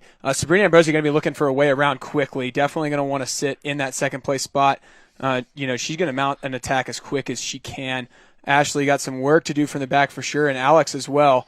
If they want to be in the top couple spots here. Sabrina tracking on Selina Tyler. Selina looking absolutely flawless through these hairpins so far, and it building a gap, if anything. No one seems to be in her vicinity right now, but Ashley tracking. It looks like she's going to pick up one position around Alex. There's the first pass. She just needs one or two more to get in the mix for the top spot there. And it looks like she may have some exit speed to get around Sabrina, too. We'll see. She's definitely pulling on her. Getting in that slipstream, getting in the draft, going to try to get on the inside on the way into this double apex right-hander. And this is where find a way in. Yeah, this is where she's coming through on the inside here, and is going to come through and get the pass on Ambrosi. It's Tyler still in the lead, but Weinkoff just gets through. And now we got a battle. The top 3 look set. I think Sabe's maybe too far back, but can Ashley Weinkoff get in touch with Selina Tyler? And it's been a great race, a great weekend for Ambrosi from Argentina, who's starting to close in again on Weinkoff. But this is going the way of Selina Tyler here, Adam, and she will become the world champion if she sees it out from here. It's looking like she just needs to hold it through to the end. Just holding it through to the end there. Sabrina Ambrosi looking for any way to make something happen. Selina Tyler walking through for the win. Makes it happen. That's her championship double win. There's really no wiggle room there. That's 200-point races for her. A fantastic finish again from Selina Tyler. Well, Selina Tyler, beautiful race. Wonderful technical execution there. That gives her the 200 points and the world title. Weinkoff coming through strongly to get second place there. That moves her up the leaderboard as well. And Ambrosi getting third.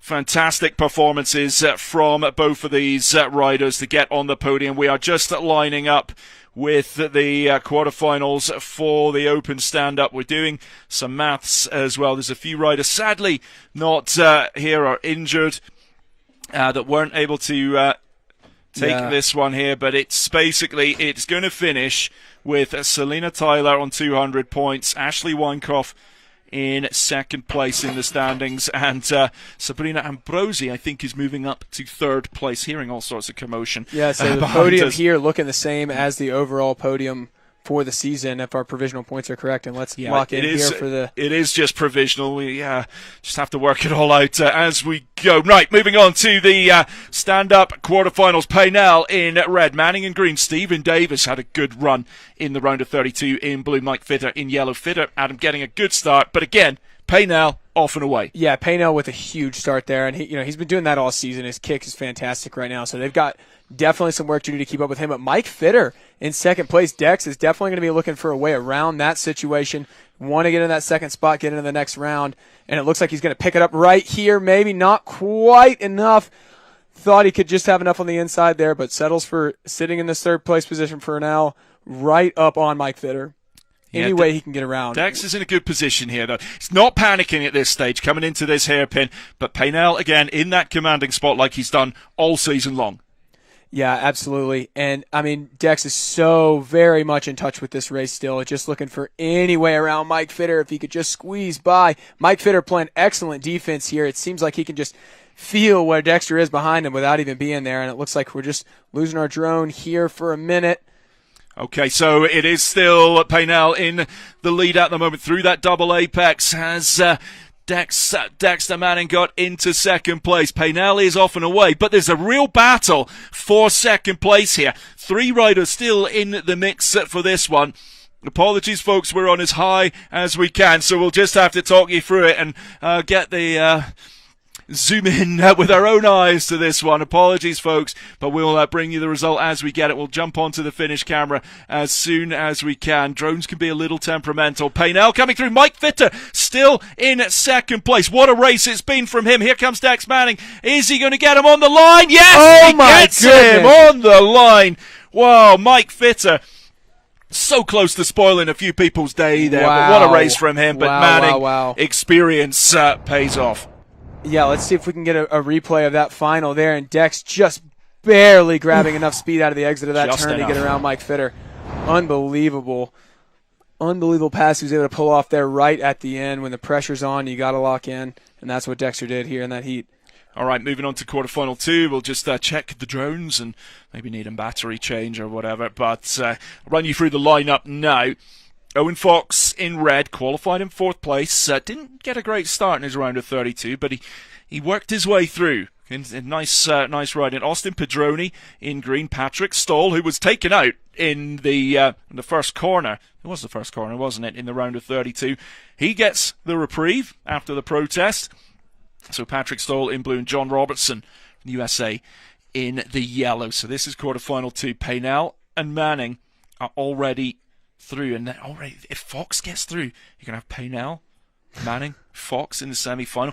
But Adam, in this type of race, this level, with the quality of riders that we've got, quarterfinals, semi-finals are going to be stacked with talent. They're going to be crazy. Yeah, I mean, every single one of these quarterfinals is absolutely stacked, and they're all going to be close, tight racing. So definitely exciting to see what's going on here. Well, I can hear some drones in the background. Pedroni's looking really chilled, isn't he? Fox just sitting on the board. He's had a good season, and we've had some real quality races. Certainly Austria, great field in Austria. Erzincan, Isle of Man, and Fox after Roan Mountain last season. He's looked like that gave him the confidence. All right, I can get on the podium here. I can do it. And the work that he's put in the off-season, that move from Santa Barbara down to San Diego, really looking like, in terms of his performance on the pavement, on the road, has paid off. Yeah, I agree. You know, he's definitely looking more comfortable this year. He's finding his way onto quite a few podiums. And, he's currently sitting in second place with the points. He's having a great season, trained with Adrian Paynell all off-season. So both of them, obviously, that work showing off here. It looks like maybe we're getting underway here in just a second. It looks like he's got the belief. Real belief. He's got that in his own confidence ability. in himself, Yeah. Okay, so we're getting ready. Fox in red, Pedroni in green, Stoll in blue over on the right-hand side of the road. John Robertson wearing the yellow leg sleeves. Bit of sunshine out. There's some dark clouds around. We want to get through this as quick as possible. That was going to be a false start. And that on Owen? I didn't even see who it was, actually. I just heard the horn go off. Yeah.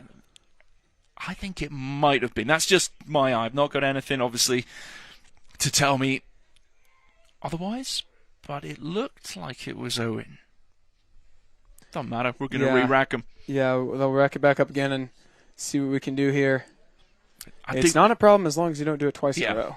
I do wonder, because Owen didn't have such a good start in the round of 32. He was maybe trying to get that little jump. A little more there. Yeah, he looked eager. So let's we've re-racked them. Fox, Pedroni, Stoll and Robertson.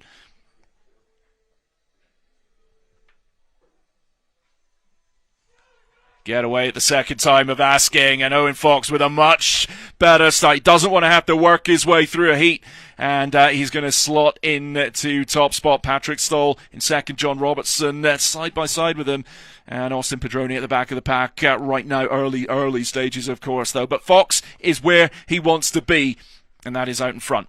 Yeah, Stoll and Robinson just duking it out. They're going side by side. Robinson finds his way in there, and Pedroni, too, going to take him with him. Looks like we've got a new second and third there. Robinson and Pedroni are going to be the ones fighting it out for this advancement here. And Stoll just getting edged out there. Not quite the line he wanted. Pedroni looking for a way in on the inside. Clean and easy.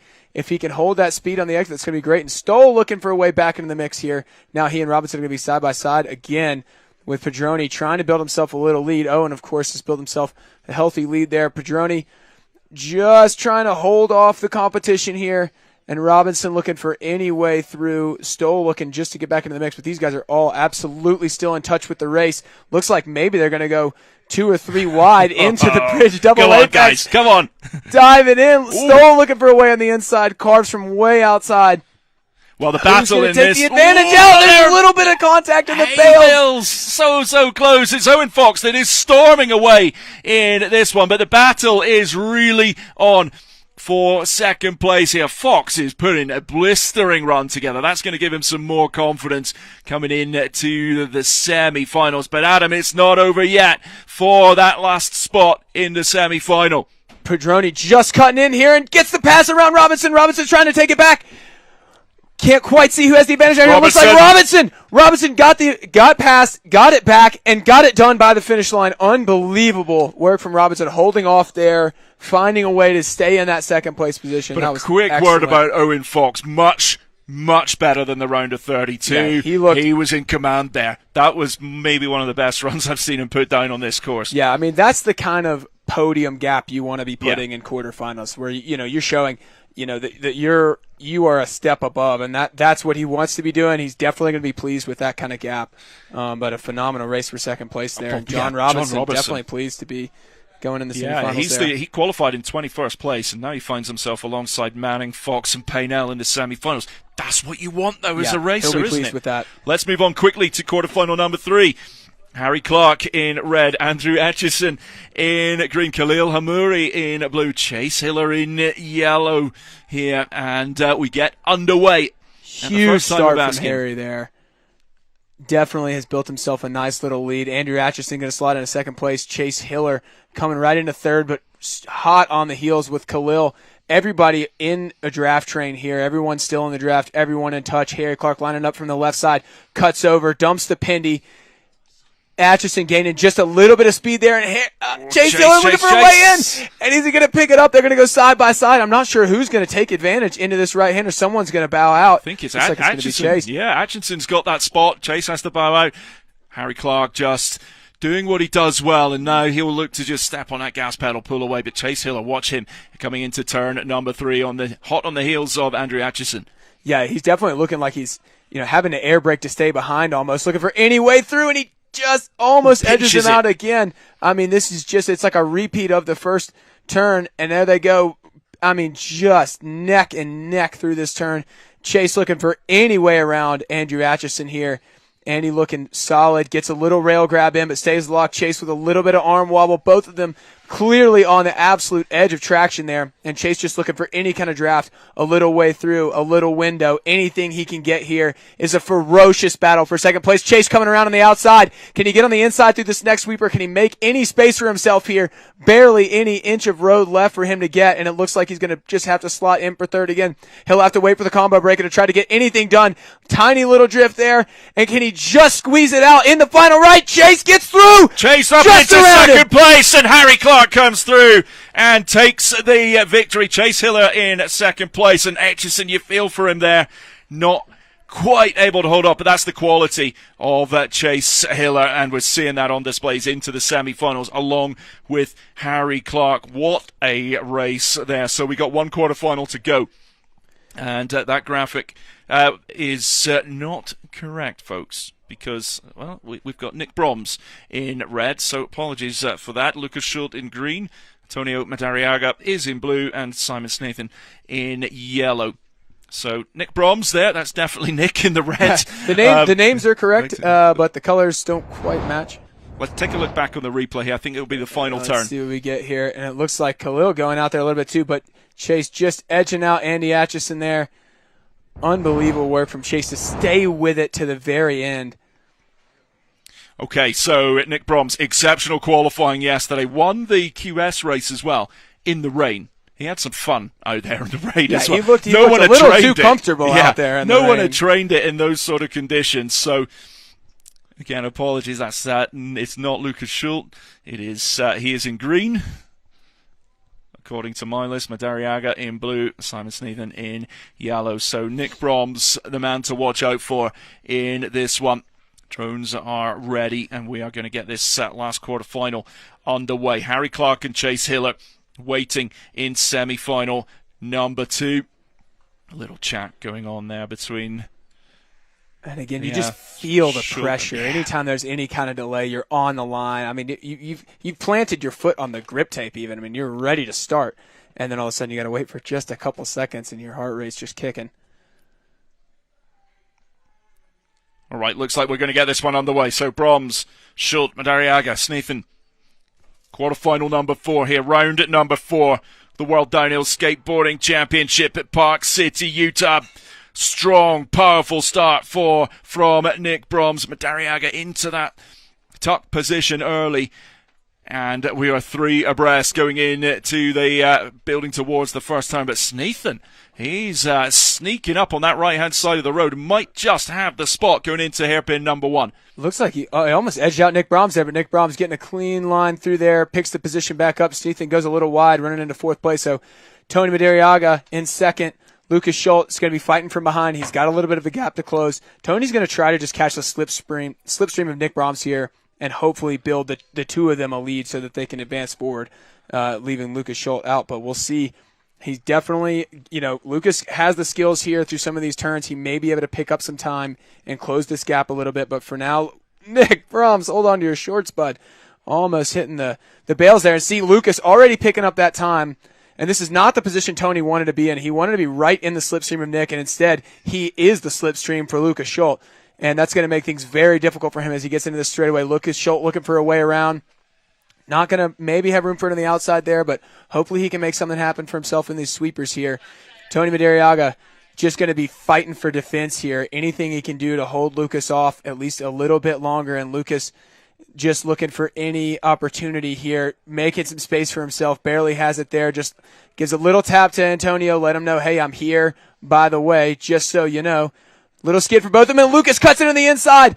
Big right slide, and Tony takes it back. Ooh, Tony's through in 2nd place. It's Brahms and Madariaga who are going to take quarterfinal number 4 and go into the semi-finals. Lucas Schultz put up a good fight there, but it's not enough for the American to get through. So Brahms had that one in the bag. Yeah, just a little bit of, maybe over break in there, got a little off his line, and he ended up paying for it by losing the spot right back to Antonio Madariaga. Let's see if we can catch a replay here. And you can see, so he's on the outside here, which he's comfortable with. Tiny chirp to the left, and then he dives in. Here's a huge slide right, but it's just not quite enough. Doesn't do exactly what he wants to do. He kind of over breaks there and just can't quite get where he wants to be. And, that's going to have cost him the position. So tough stuff from there. Tough one for Lucas Schultz, but Madariaga, eyes were open there to that gap, and he took it, executed, and into the semi-finals. We'll take a quick break, and we'll be back with some more live racing in a few moments.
Hey folks, looks like we're back live. Wow, we're going to need a lie down, maybe a bit of pizza after today's race. And we're getting towards the business end of this race as well. We're waiting on some riders. I think we're probably going to move on to Luge semi-finals now. The women's categories are done, so it should be Luge semi-finals up next. And this first semi-final, Adam, Lally, LaBerge, Parks, Baradoy, this is going to be really, really tight. If anyone's going to push Andy Lally in this one, you're looking at LaBerge, you're looking at Parks. They've got the race experience this season. They've got that race sharpness. But Lally hasn't raced. He's got the pace. Yeah. But when you've got the likes of Parks and LaBerge that are going to take those spots, this is going to test Lally. It's going to be a great race. I mean, honestly, both of these are looking killer. It's going to be fantastic to watch. So, could not be more excited to get into all these semifinals. I can't believe that we've just been watching quarterfinals. I mean, man. It's been so intense already. The quality of the riders we've got here is giving us this sort of racing combined with the racetrack as well. But it's clean racing. We're seeing overtakes. Yeah. This is this sport being shown off at its absolute best. Absolutely. And we're not even done yet, folks, so don't go anywhere, because if you do, we'll know. We'll come and find you and tell you. We'll make you watch. Plus, you'll miss the best You parts. miss the best bits, yeah. So Luge semi-finals, of course, coming up next. Top two into the final. Third and fourth into the concy final. Looking at semi-final two, Adam, Abdil and Ulrich have been trading blows a little bit throughout the season. When they have raced, it's been in favour of Abdil, but Becker's had the victory. But then you got Kamek. Joseph took his opportunity in the quarterfinal. Yeah. And he won't be afraid to do it again. I like the second half of the draw. I think on paper it's a little easier for Madzan and Becker. Yeah, but, I mean, but this is racing. As Who knows? far as racing pedigree goes, for sure, Abdil and Ulrich have, they've got a little more experience. So Kamenik and Peter Joseph definitely have their work cut out for them there. It's going to be a tough battle for them. It's not something that they can't handle. I mean, they just need to stay in the mix. But certainly, I think, like you said, on paper that may be the easiest side of the bracket, but we'll see. Never how works once out that way, does it? No, it doesn't seem to work out that way. This first one there, just we're still maybe about a minute and a half from the start. I'm just hearing folks, so they're getting ready. Ross Baradoy there, qualified in 9th place. He's over on the right-hand side of the road. I'm looking, where's Andy Lally? That middle left lane, I like that choice. Coming from my background, ski and snowboard cross, I was always liking a middle lane unless I was seeing something funky happen. Then I would throw a rider out on the right-hand side or left-hand side of the course just to mess with people. Yeah. And just throw everyone off their game. Because what we would look at is that you get to like semi-finals in a cross race, and everyone, the red choice has always been kind of the same one, same with the green. Then all of a sudden, so those riders, those skiers, snowboarders that we're working with, kind of expect where they're going to be. So if the course allowed it, and my back to my guys starts, I'd throw them out on one side so that the green bibs, oh no, now I'm somewhere else. The blue bib, I'm not starting from here. Yeah, just get them off there, what they're expecting. Playing some mind games. But ultimately, you got to back yourself. It doesn't matter where you're starting. If you start well, you're in with the mix. They're just doing a little bit of sweeping on the course, getting some hay out of the road, making sure it's not on any racing lines here. So yeah, we've seen a lot of these guys today. You'll see one person maybe push out front with a big lead, and then it seems like they're going 2 or 3 wide behind that. So that's been an interesting kind of recurring theme, is that battle for the second place into the first turn. Looks like we are moments away. They're still doing some more sweeping. These guys are ready. Lally there. Fantastic to have him racing WDSC again. LaBerge, who is dominating the North American circuit in street luge at the moment, and that's giving him those real race sharps. Stepping up to this level, showing he can really mix it up. Colby Parks made a great pass in the quarterfinal. He's going to do that again for sure. And Baradoy's just got good, consistent pace, race smarts. We're never count him out at this level. No, not at all. I mean, I think this is anybody's heat. This could be a really, really close semifinal here. So the course has been swept. The drones are in the air. Semi-final 1 in the open street luge is ready. Lally, Laberge, Parks, Baradoy.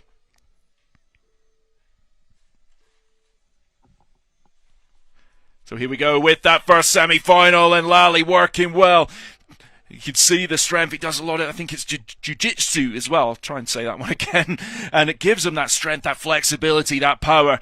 Laberge in second. He's a powerful guy himself. Got a lot of strength. And Colby Parks is going to have to try and make a pass. Will he do it? Adam coming into hairpin number 1 on the inside. Yeah, Laberge looking for something here, and Colby too. Looking for a way into the mix here. Ross Berto just almost getting through. Looks like they fall back into position just out of that corner. So it's Lally with the advantage, but Laberge and Parks are not far behind, and Baradoy's got to get into that slipstream as we come through. Colby Parks getting very close to Laberge, but it's still the same 1, 2, 3. Yeah, holding those positions for now, but definitely these guys are all in touch with each other. I think we can definitely still see a battle through the bottom section of this course here. And Colby just looking for any way in around Laberge. Doesn't quite get it on this one. He's going to have to settle for sitting in the slipstream and see what he can do through the double apex right-hander. Well, Lally's still in command of this race, but Laberge and Parks are not going anywhere. This is where Lally is so quick. The street losers are not breaking. Colby Parks trying to go on the inside. Laberge shuts the door on him. Exceptional racing from the man from Quebec, but Colby Parks in the slipstream of Laberge. Yeah, he's got a long straightaway to try to utilize this strip seam. He's got to see what he can do. Got to see if he can make some time here, make any window for himself. And he cuts in on the inside in the sweeper, making a move on Laberge there. Can he pull away with the advantage into the final corner sections here? It looks like he may just edge out Laberge. So Laberge is holding on. He's going on the inside. Laberge and Parks. Is there a little bit of contact there? No, I think that was clean racing. And Laberge is going to knock out his countryman. And Colby Parks applauds him as well. That was exceptional racing. Andy Lally and Frederick Laberge into the final. Adam, wow. Fantastic race. I mean, the back and forth between Colby and Frederick Laberge there was just exceptional. I wasn't sure if Colby was going to be able to hold him off, and incredible that Laberge found a way back through into there. Let's see if we can get a replay here. So we see Colby just winding up for that pass. Looking for his room. He says, bam, right there. Cut in just a little bit earlier, come off the last turn a little bit sooner, and see if he can beat him to the next apex. And they almost go too wide into this. Colby just trying to edge him out there, but maybe just holds on to it a little too long. Laberge finds an advantage into the right hairpin there and is able to walk away with second place, which is exactly what he needs to get into that finals round. Well, we talked about him yesterday. It was Colby Parks that was bigging him up. And you could see what it meant to Colby to see Laberge take that spot and get into the final. We'll move on. So, Abdel Madzan, semi-final number 2. He's in red on the right-hand side of the road. Totally different approach to Andy Lally. Ulrich Becker in green. Kamek in blue. Peter Joseph in yellow. Becker doesn't get the best of starts, but so he's going to have to work for it. It's Kamek getting away well. Abdel Madzan gets down low quick, doesn't he? Does what he needs to do. Gets into that aerodynamic position, and he's off. Yeah, Nick Kamek with a strong start there, Ulrich. Like you said, Ulrich, not the strongest start, but he knows how to play this game. He's comfortable playing from third. He's got a long track left to pick it up. He may even try to go ahead and just pick it up in this first turn here, or he may just play the patient game and wait for a solid opportunity. It looks like that's what he's going to do. So he's still very much in touch here. And Ulrich Becker on the inside. This is where Ulrich Becker is so good. Breaks early, as does Kamek, and they're side by side into turn at number 2. Kamek might be able to just pinch it there, but no, Becker holds him off, and he's up into second place. Becker with a textbook path through that turn 2. He's going to look to capitalize on that lead a little bit, maybe get into Abdil's slipstream and kind of collect with him and cause a second group. But Nick Kamek trying to look for some space here, looking for any way to gain that position back, but looking like he's going to have to fight it out in the straightaways or through the bridge turn here. So Abdel Madzan off and away, and he's just whipping it through this turn. Becker telling us yesterday, no, we are not breaking through here whatsoever. And Kamek has got to just try and close up. He's got to throw everything he can, but this is where Becker is so good at building speed through these sections. Yeah, Becker, great in a straight line, great through sweepers, so it's going to be really tough for Nick Kamek here. He's going to have to make something happen probably in that last turn. Even if he can close this gap a little bit, he's going to have to make a big pass there. So this gap seems to be getting bigger, if anything. Nick Kamek probably not going to be able to make this happen for him. It's going to be Abdil and Ulrich who walk away with it as long as they can get out of this last turn clean. Abdil, Ulrich to the line. Easy money for Abdel Madzan and Ulrich Becker today going to the finals heat. Textbook from Abdel Madzan and Ulrich Becker. doing what he needed to do. Coming through in third. Peter Joseph in fourth. They go into the concy final. So, job done. Andy Lally, Frederick Laberge, Abdel Madzan, Ulrich Becker. It's still on for Abdel Madzan to take the title today. So, we are waiting for the stand-up semi-finals. And whilst we are, let's take a little break.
Okay, so we are back live. Just going to be a few minutes until we get racing again.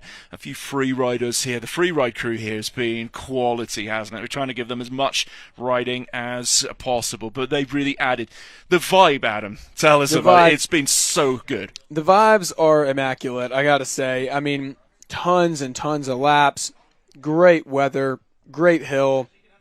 You know, It's like a family reunion. You know, the ongoing saying is it's 2019 again. It's everybody that's been around the scene forever. Folks who haven't showed up to races in a while came out for this one. Just a huge, regrouping of the scene that we haven't seen since honestly pre-COVID. So it's been fantastic. Everyone is stoked. It's taken time to rebuild at this level after COVID. Not been without one or two mishaps along the way. Absolutely. It's hard. It's really hard, as we were saying earlier, to run races. And also to bring you a live stream. It's not easy. It's not cheap to do. And but what we're seeing today, what we've seen in Austria as well, the man is and Erzincan, our friends over there in Turkey, a quality product that these men and women are providing. And we want to bring it to you. And, there's little bumps in the road along the way. But, as you were saying, it's like a reunion. You feel the momentum is starting to build again in this sport. The quality's never gone away.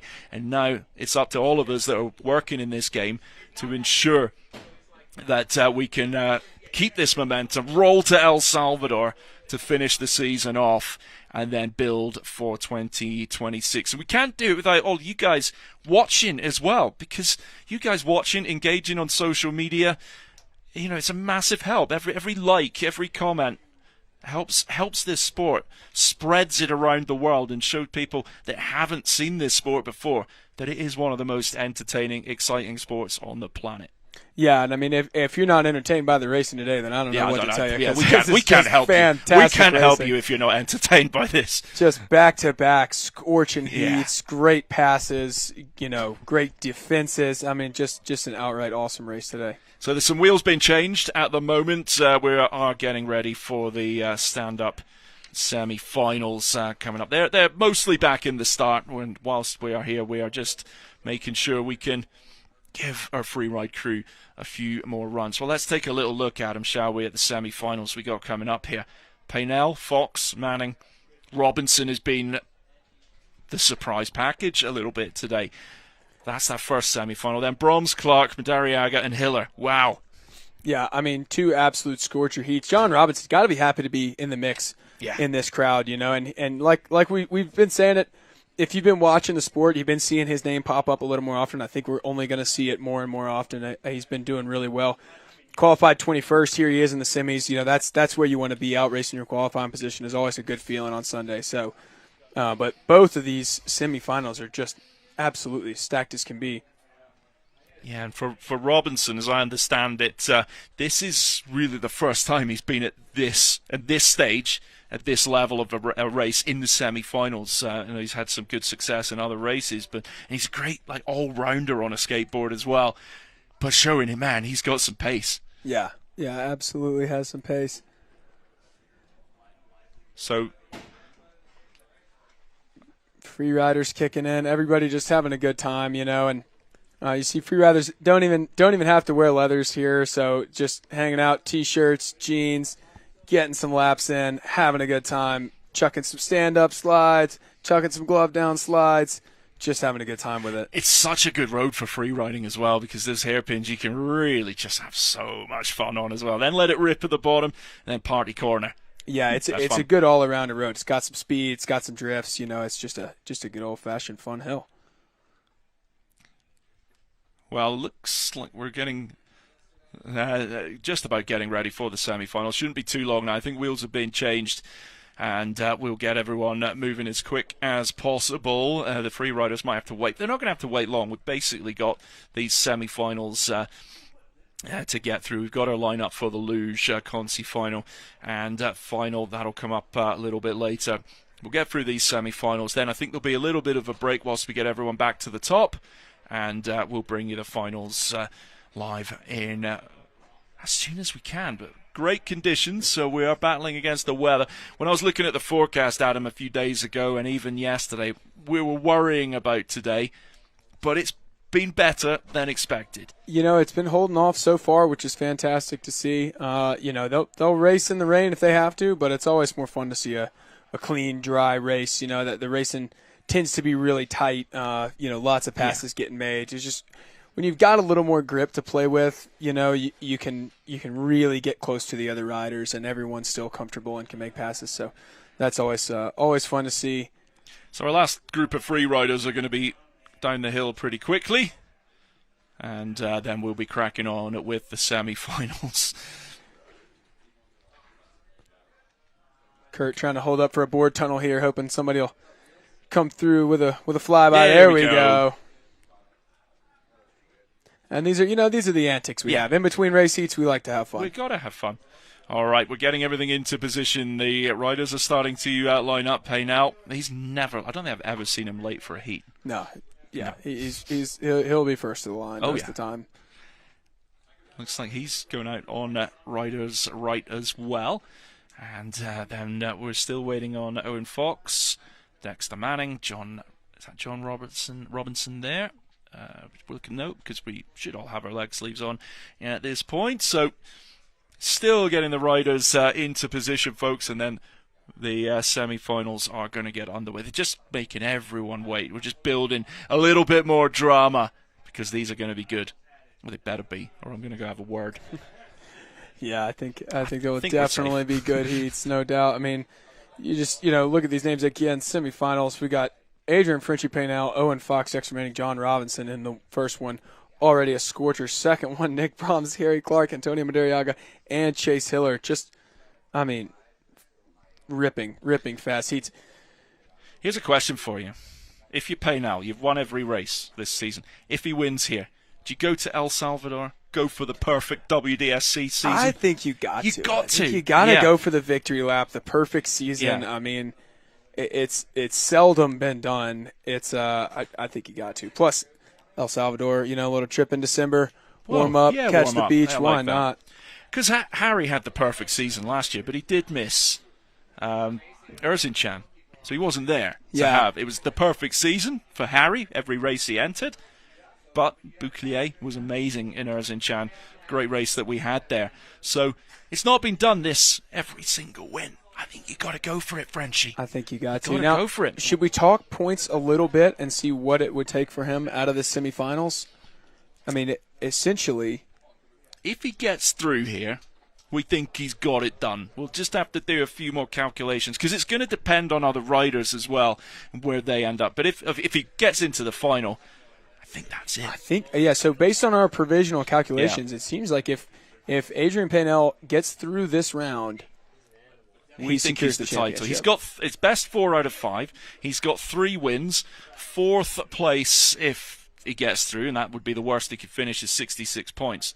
So he'd then have the decision to make whether to go to El Salvador or not, because then he could drop the 66. But I think even if he didn't go, he would still be, he'd sit on 366. That's in the scenario that he gets through and finishes in 4th. So we think, and we'll have to do some fast maths, as Adam says, if he gets through, that is the world title. And of course, you know, Owen and Dex, a couple of other front runners for the championship in this heat, so they're definitely it's looking. It's going to knock somebody out. A couple of them are going to need to beat Adrian Paynell in this heat. Now, if Fox and Manning were to go through, then we get the calculators out again. Yeah, then it's definitely going to get complicated. Then the concy final has more leaning on it as well. So, and it would depend. Like Fox, Manning, Clark basically need to win both races today and El Salvador in December. So that is the scenario we're in here. But if you're Frenchie, if you're Adrien Paynell, it's in your hands. You can't think about titles. You can't think about anything else. He's focused, as he has been all season, on the process, win races. Simple as that. Yeah. And it all takes heat at care a time. of itself. You just focus in, you win your heat, you move on to the next one. And, you know, that's what he's got to do here, just like every other heat. Just so happens to be with some of the other fastest guys in the world around him. That's what we want at this level. So John Robinson is there. Fox and Manning not far behind them. Harry Clark's warming up. We've got the bucket ready for him. Not seen that this season from Harry. Maybe he's just been doing it off camera. Could be that he's gotten better at hiding it. All right, we are ready to go. We were just waiting on Fox and Manning. So Clark is waiting in the second semi-final, along with Nick Broms, Antonio Madariaga, and Chase Hiller.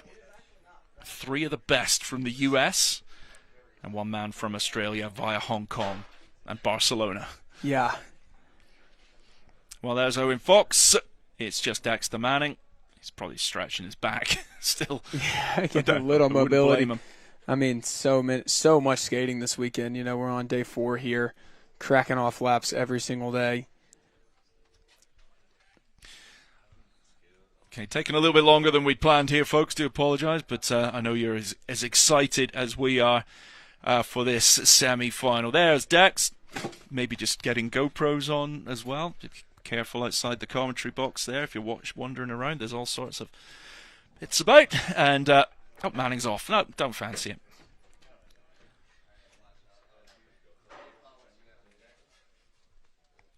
What do you do if you're John Robinson here? You know, I think you just kick in and hold on for dear life. You know, look for any way through the system. I mean, you know these guys have strong kicks, so you're not gonna kick out first and run away probably. I think you just kick as hard as you can to stay in with the pack. You know, try to stay in touch with the draft of the lead group if you can, and then anywhere you can, you know, get a shot, you just take it, and you know maybe you wind up in the top 2. Certainly an underdog here, but not an underdog that can't do it. He's definitely been in the mix in every one of these heats, so it'll be really interesting to watch what he's doing today.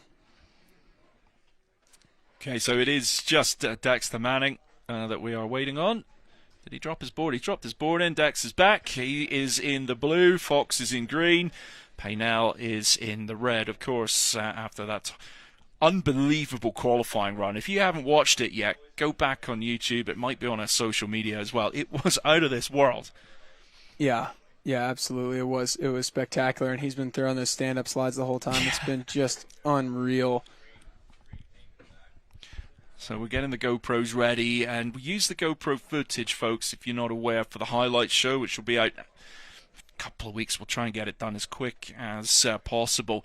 You can see all the action from across the weekend here. So whilst we aren't able to bring you live GoPro footage in the race, that is something that I keep saying. We'll get there one day.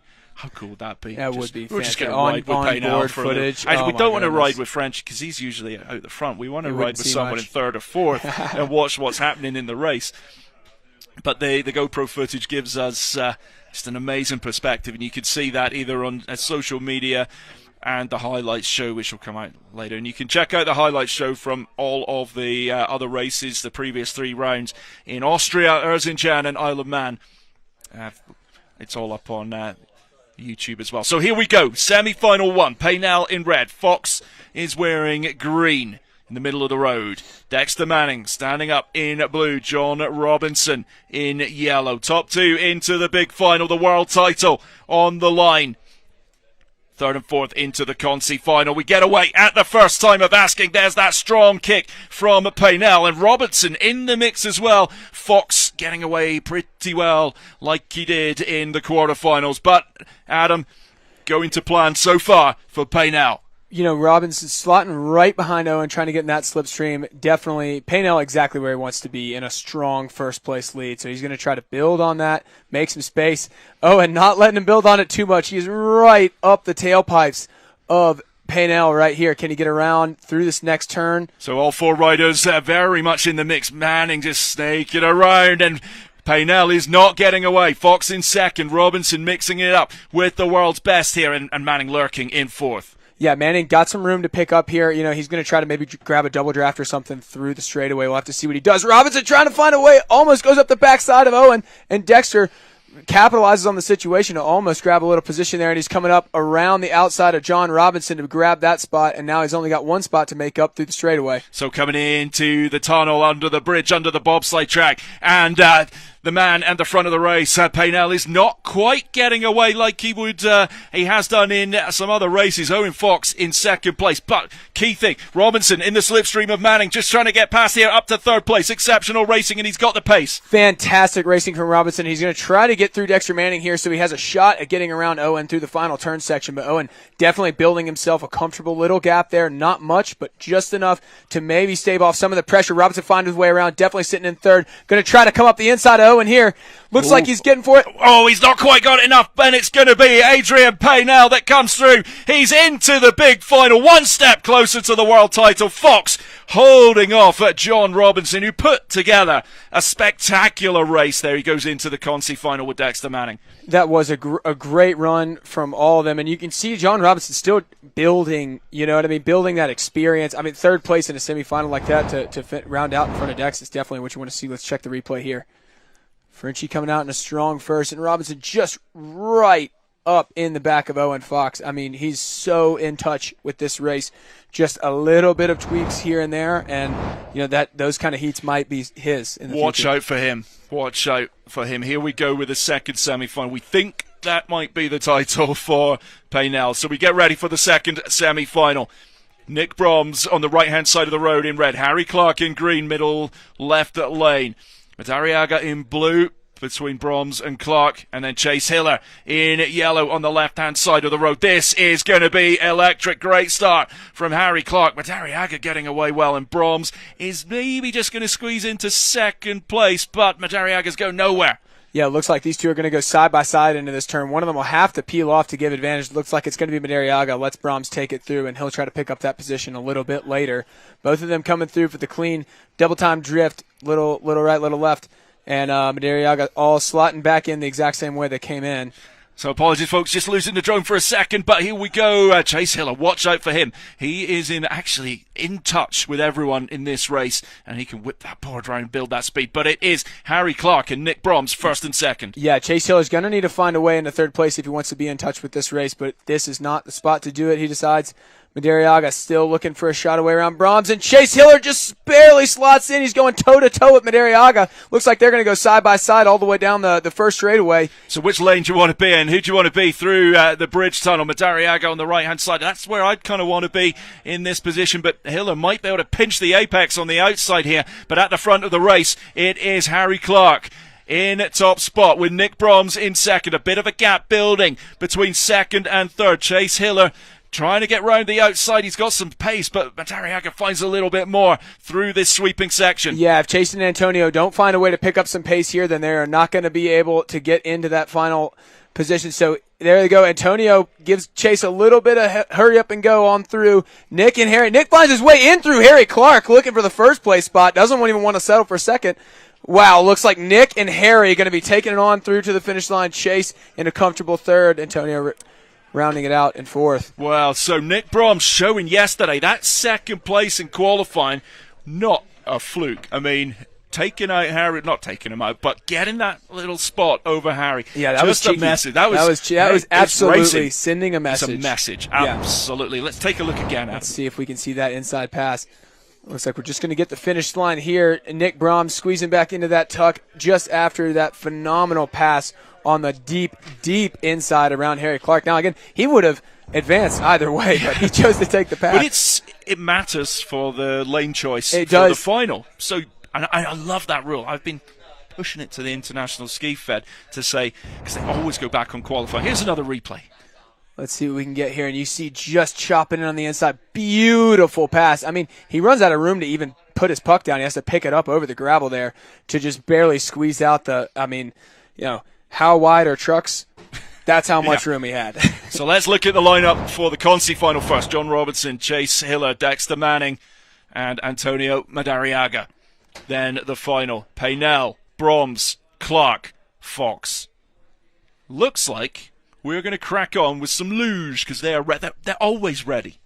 They're always ready, and I love that about them. It is. There's no one consistent like a luge rider. They're on the start line on time every time. Wheels already changed. So concy final, Colby Parks wears red. He knows the world title that he won last year is going somewhere else in 2025. Kamink wears green. Baradoy in all red with the blue leg sleeves on the right-hand side of the road. Peter Joseph in yellow. So, getting ready for this concy final. 5th place up for grabs in this race, of course, and the a lot of talking today, 59 points. Yeah, and so these guys just getting ready to roll here.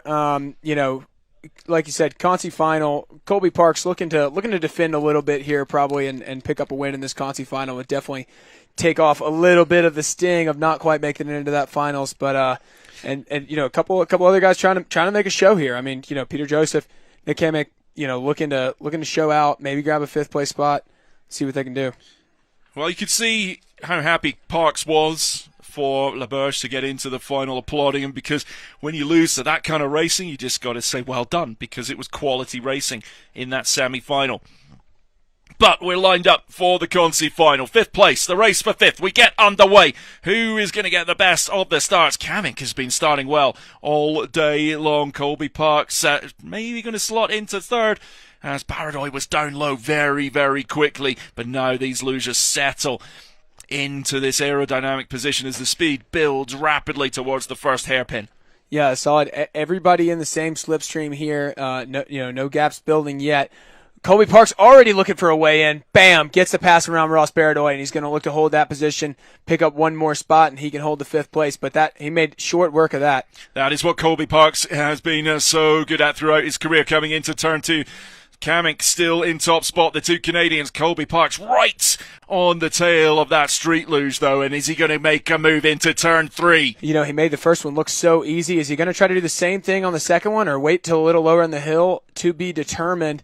Looks like he'll have to settle for making it a little lower on the hill. Right now, Ross Baradoy trying to fight back from 3rd place. He's got a little bit of a gap forming between him and the other 2 here. Well, Colby Parks carried that speed out of turn 3, and you can see he's just not got the space to make the pass. Is this where Colby Parks is going to try and find a line? He's looking to move on the inside right, Nick Kamink. Colby Parks is trying to squeeze Kamink out, but Kamink carries that speed through and is able to just nip in front of his countryman. I thought he was going to be able to take it there and then go for a side-by-side drag race, but it looks like he's going to have to settle for finding a way out of the draft here. Nick Kamink holding a phenomenal first-place lead here. I mean, he's been defending off Colby the whole time, but Colby looking for a way through Ross Beardoy, looking like he's got some speed there, and he just needs a place to put it. So it's all coming into the final turn. Colby Parks is on the inside, but here comes Beardoy. Beardoy's got some space, and he comes out quickly through the final turn. 3 riders side by side. Who is going to get it on the line? Colby Parks!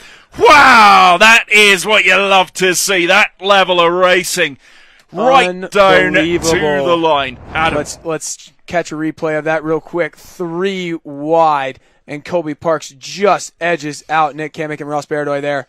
Unbelievable. Looks like Kamek coming in for third. Ross Beardoy will have to settle for Kamek second, Beardoy third. Yeah. Yeah, and of course those will be positions 5, 6, and 7 in the race overall. But man, a brutal battle in the concies, and now going to get even tighter for the finals. I can't wait for this. Cannot wait for this. Keeps building.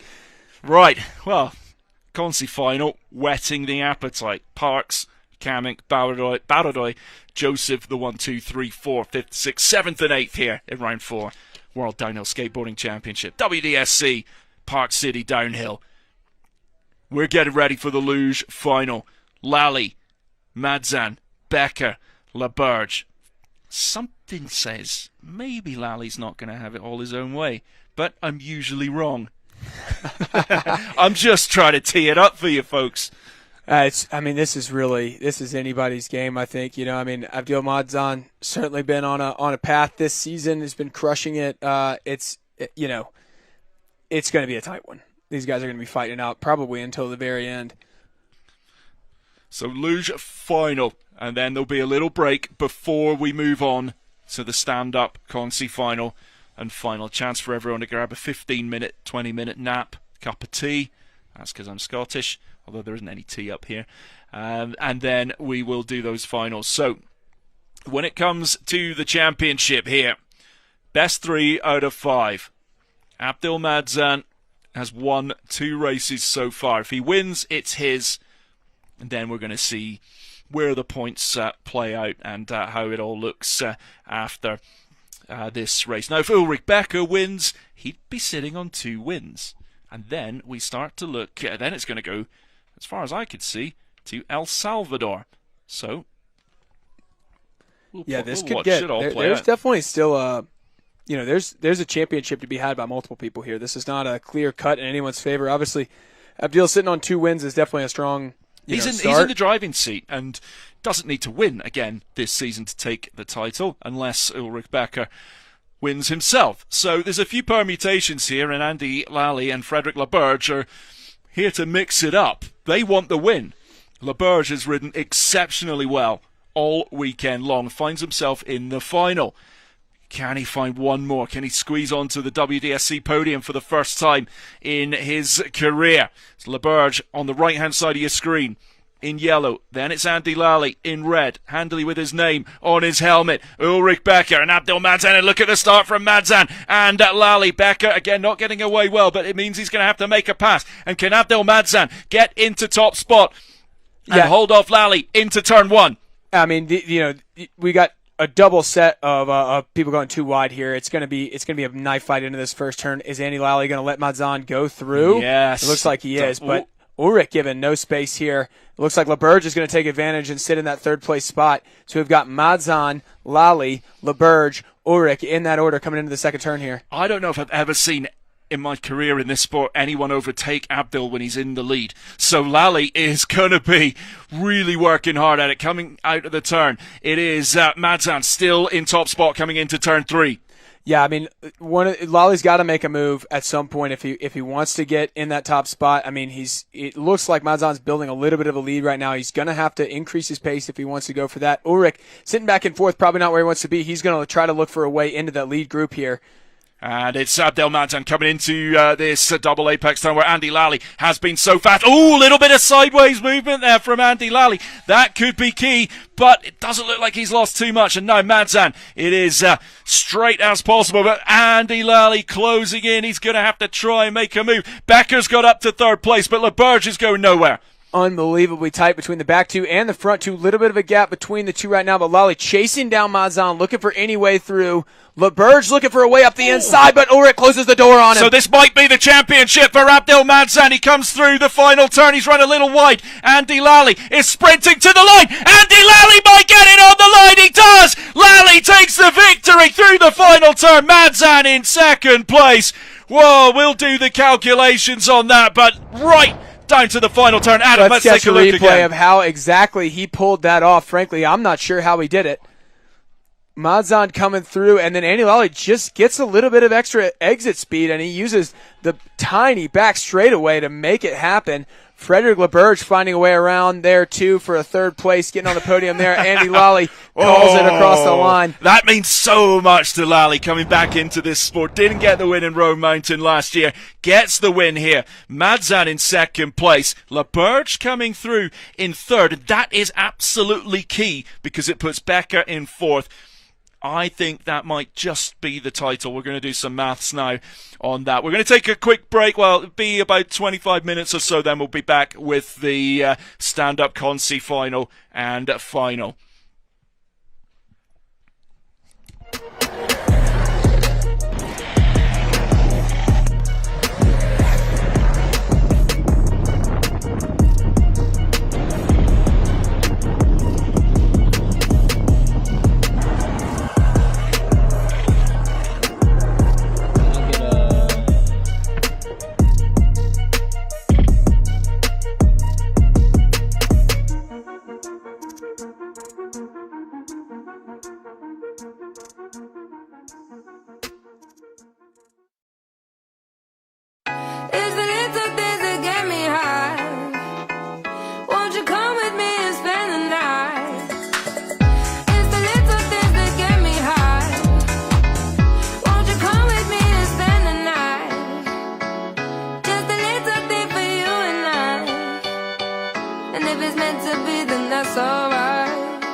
Was on final underway on the open stand-up. It's a strong start. And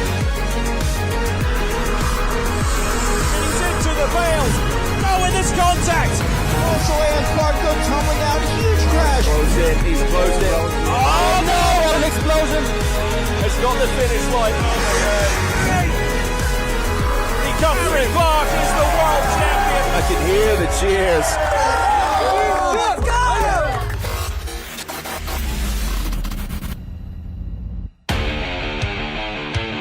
Welcome to the Isle of Man for round 3 of the World Downhill Skateboarding Championship.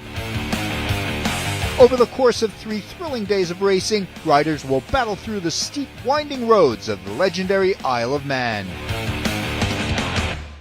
Located between England and Ireland and set against a backdrop of rugged coastlines and rolling hills, the Isle of Man offers a stunning natural stage for adrenaline sport enthusiasts. Famous for its Isle of Man TT, the spirit of racing is deeply woven into everyday life, and the passion for intense competition is not just seen, but truly felt.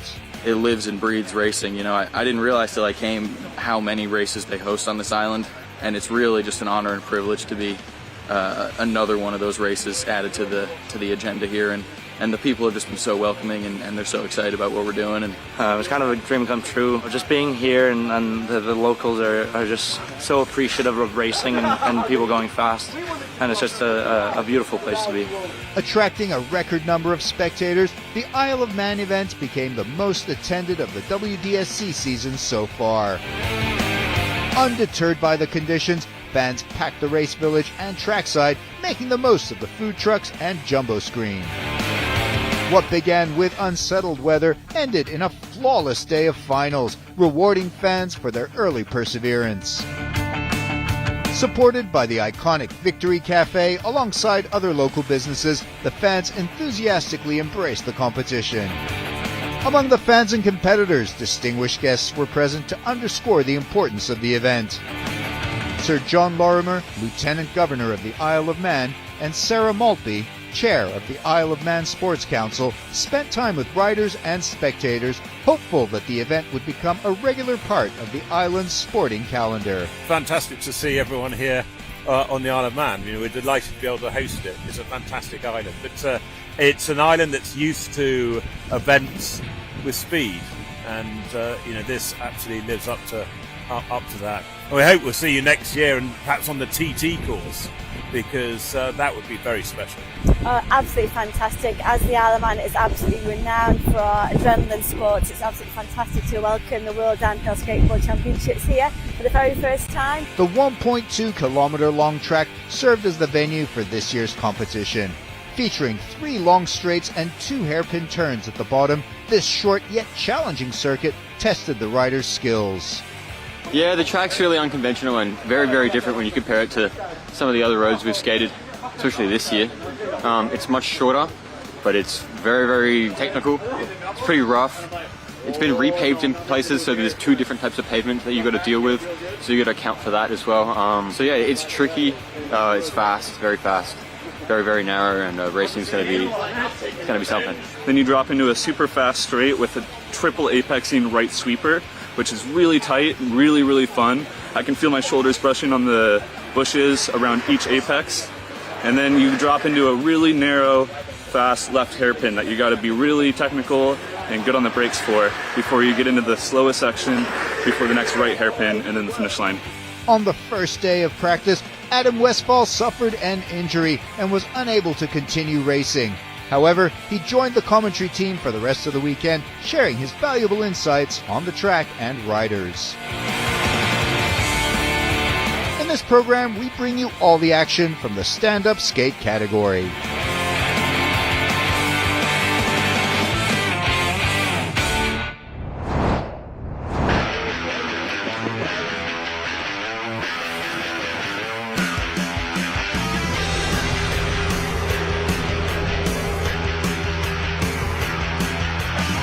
Adrian Paynell arrived on the Isle of Man having won the first 2 events, making him the clear favorite in the championship. I mean, as always, I'm just looking to have fun. I'm going to push myself. It kind of looks like a roll of the dice on this track. I'm not going to give myself any expectations, but I'd love to have fun, and I have a lot of fun when I'm winning. So, yeah, we're gonna make sure to have fun. We're kind of rushing into qualifying, so finding pace has been a super quick process, but it's been a lot of fun because kind of have to push yourself and push it tiny bit further than you would like to every run, but it kind of pushes you as a skater. So I'm having a lot of fun right now. Owen Fox currently holds second place in the overall standings and is showing renewed strength. He has finally found the pace he's been searching for and is determined to keep his podium streak alive. Yeah, super excited to be here. Isle of Man, hallowed ground for racing. Obviously coming into this on a hot streak, so I'm really hoping to carry that through and probably snag another podium here. So far the track has been a bit challenging. Definitely not a track that suits my usual strengths, sort of like Wales last year. A little bit more chunky, a little bit more sort of dynamic, but I feel like I'm adapting better this year, and I think I've got some pace here. I don't think anyone's feeling super confident. It's such sort of a bumpy ride, but I do think I can pull something out here. Defending champion Harry Clark hasn't had the season he hoped for so far, but he's thrilled to be racing at the Isle of Man, a place full of passion and true racing spirit. Yeah, no, it's great to be on the island. We've been received incredibly, like never before, and you can really feel that racing's in the DNA of the people here, and it's great to be here. We feel a part of the family. It's crazy because like racing's in these people's DNA, and they're so used to the racing. Like, no one here asks you, "Oh, why do you do it?" They all know. You know, there's a lot of similarities between us and the racing that happens on the island. So everyone's just super keen to see a different form of racing. They're like, "Oh, finally, not motorbikes." Everyone's really stoked on us here, and I don't know. I just hope we can put on a good show for him. Adrian Paynell's fellow countrymen and teammates Antonio Madariaga and Nick Broms from San Diego are also key contenders to watch.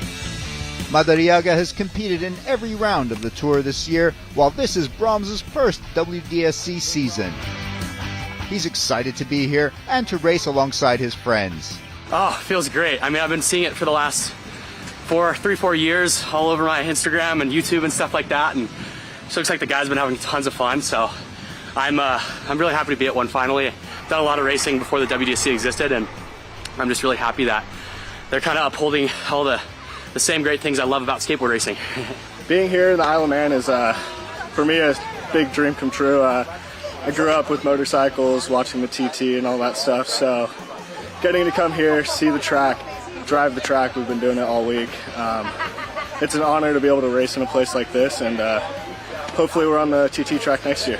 Other notable riders include Canada's Dexter Manning, Czech Republic's Zachek Wojtek, and USA's Garrett Bellinger.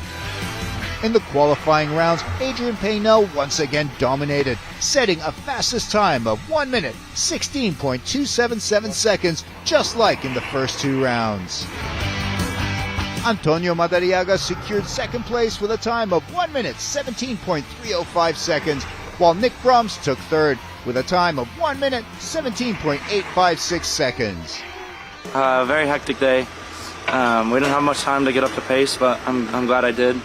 And to do it with Tony right behind me is the kid I train with the most. Him and Owen, we trained together all season, and this is Tony's good first top 3 qualifying, so I'm super stoked for him.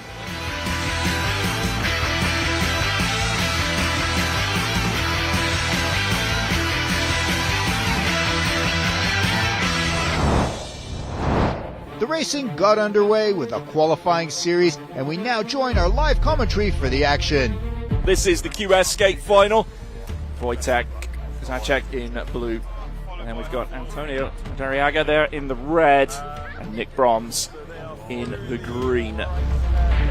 This is going to be really interesting, and I think this gives a bit of an advantage because they're getting a run at race pace, getting a feel for the road, and they both qualified exceptionally well yesterday, second and third.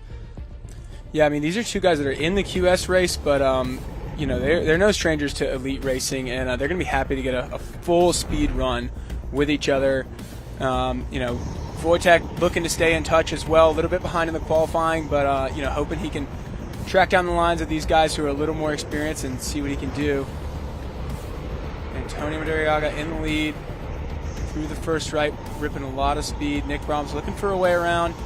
Like you said, just like the last one, not looking to put down anything crazy. They still got race to do, but they want to, you know, they want to test out some serious race lines. And Nick Brahms does find a way around there in the straight, and he'll lead into the first sweeper. This was where Nick and Tony yesterday was so good on this line coming out into the turn. You can see that again. This is our first chance to really see these skate riders in race mode this weekend, and you can see the patches on the road coming into the hairpin here. It's making it very tricky, particularly with the changes in pavement as well. By the time we get to the finals, we might almost have a dry road, but these guys are showing you can race this in these conditions. They're taking it pretty full, and Tony getting up for some pushes after even the right. Oh my gosh, I think Tony got that. I'm not sure if he got around or did he get around? I don't know. What a race. Antonio Madariaga gets the win with a last-second effort at the line. Nick Brahms has to settle for second place, and Zachek Wojtek comes in third.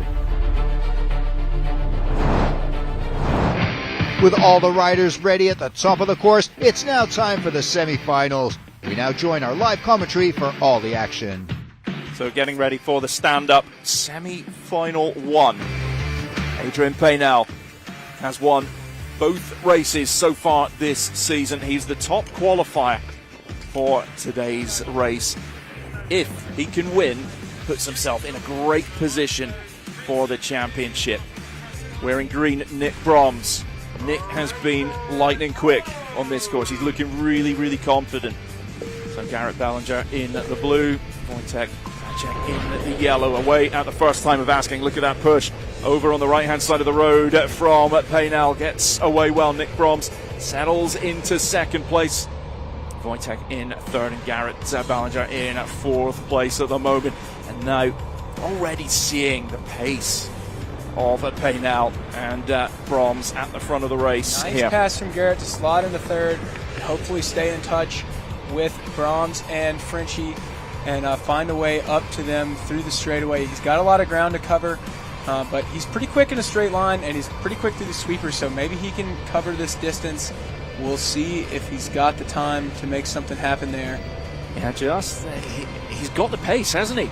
He's got the pace. We know Frenchie can go through the gears, but Nick Brahms is looking really strong. But I'm impressed with Garrett. Really He's found some speed here. He's looking for it. Garrett wants this. He wants to advance in the finals, and he is going to do what it takes to get there. Whoa, there's contact! Contact between Nick and Garrett. So it might even leave it for walking away with it. We're going to have a real sprint. So Frenchie is going to, Adrian Penal is going to take it. Who's going to get through in second place? Nick Brahms is hanging on, but there might be some contact there. Wojtek's in the hay bale.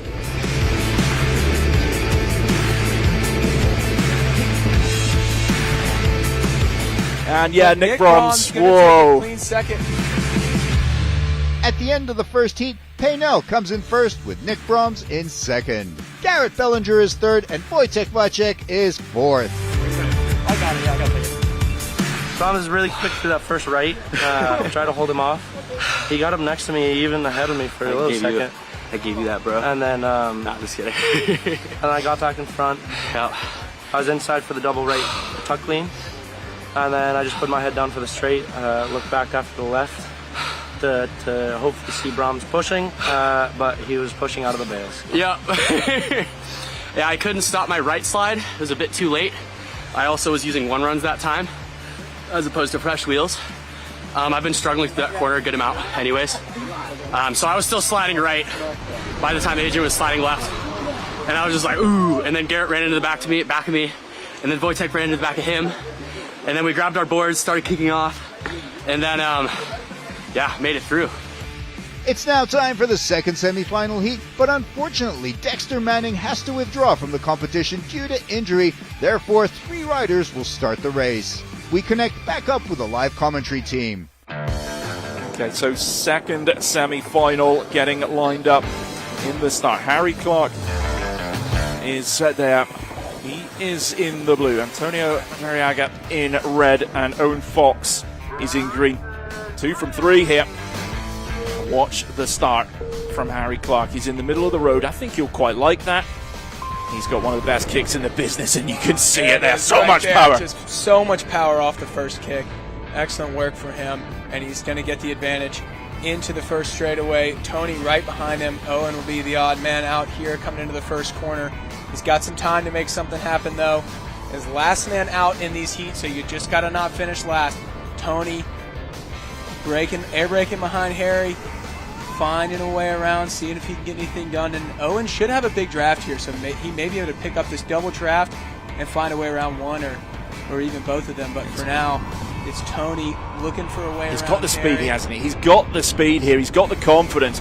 Fox has been on the podium the last 3 WDSC events. What a move! What a move! In first place, unbelievable. Owen probably frustrated in third place. Definitely going to be looking for a way to get one of those top 2 spots. You know he's got the talent. You know he's got the good form, good braking here. But it has to happen here. It has to happen, and he's just got to avoid any mistake. Late braking. Harry Clark's in trouble. Contact with Owen Harry. Pushed him. Contact between Owen and Harry. It looked like Owen tried to hold out a toe side so he could get the inside advantage on Harry through the left. Didn't quite get it, and looks like he's going to pretty much let Harry take the position there.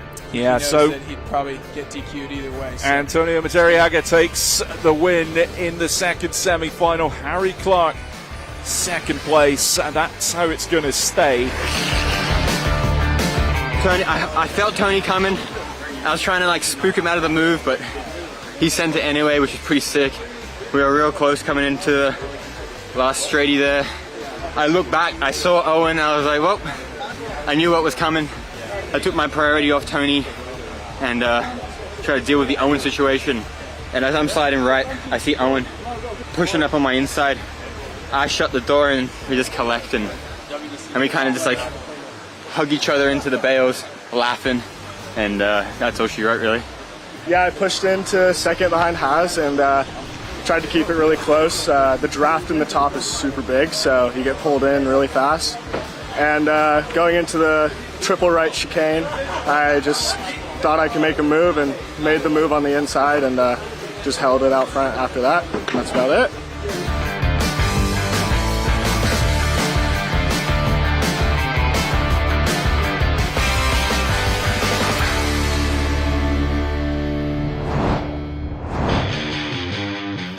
it's time for the consolation final. So here we go with the Open Stand-Up concy final. Fox in red, Wojtek in green, Garrett in blue. You know, Garrett Bellinger also kind of looking to prove his stuff here. You know, he would love to take a fifth in front of Owen, you know, second in the championship, you know, prove that he's cut from that cloth.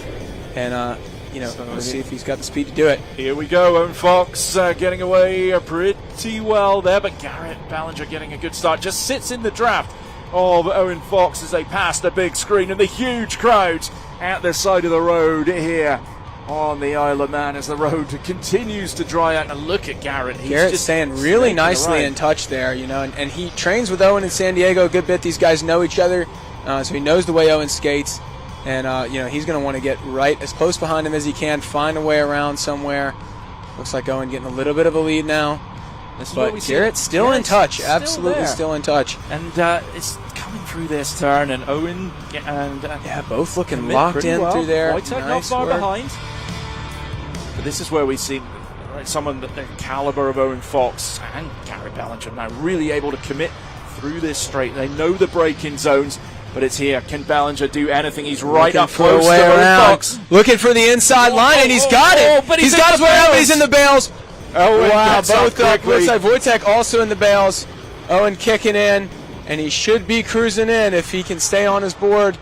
Unlikely that Garrett. Oh my gosh, and he's down! Gets up the push, and he's down! He will be livid after that. And that is going to be 7th place for Owen Fox. Consolation finals was tight. Owen and I were drafting the whole way down the straight. Went in the drift, I gave him a little bit extra room. He started to slide before me. Kind of threw me off. I picked my left really hard. I hit the bails right after Owen hit the bails. No contact though. Owen got back on his board before me. He pushed out hard. He was in front going into the last right. But when he came out of the last right, I was gaining on him. He put in a couple extra pushes and binned it, so I'll take the 5th place.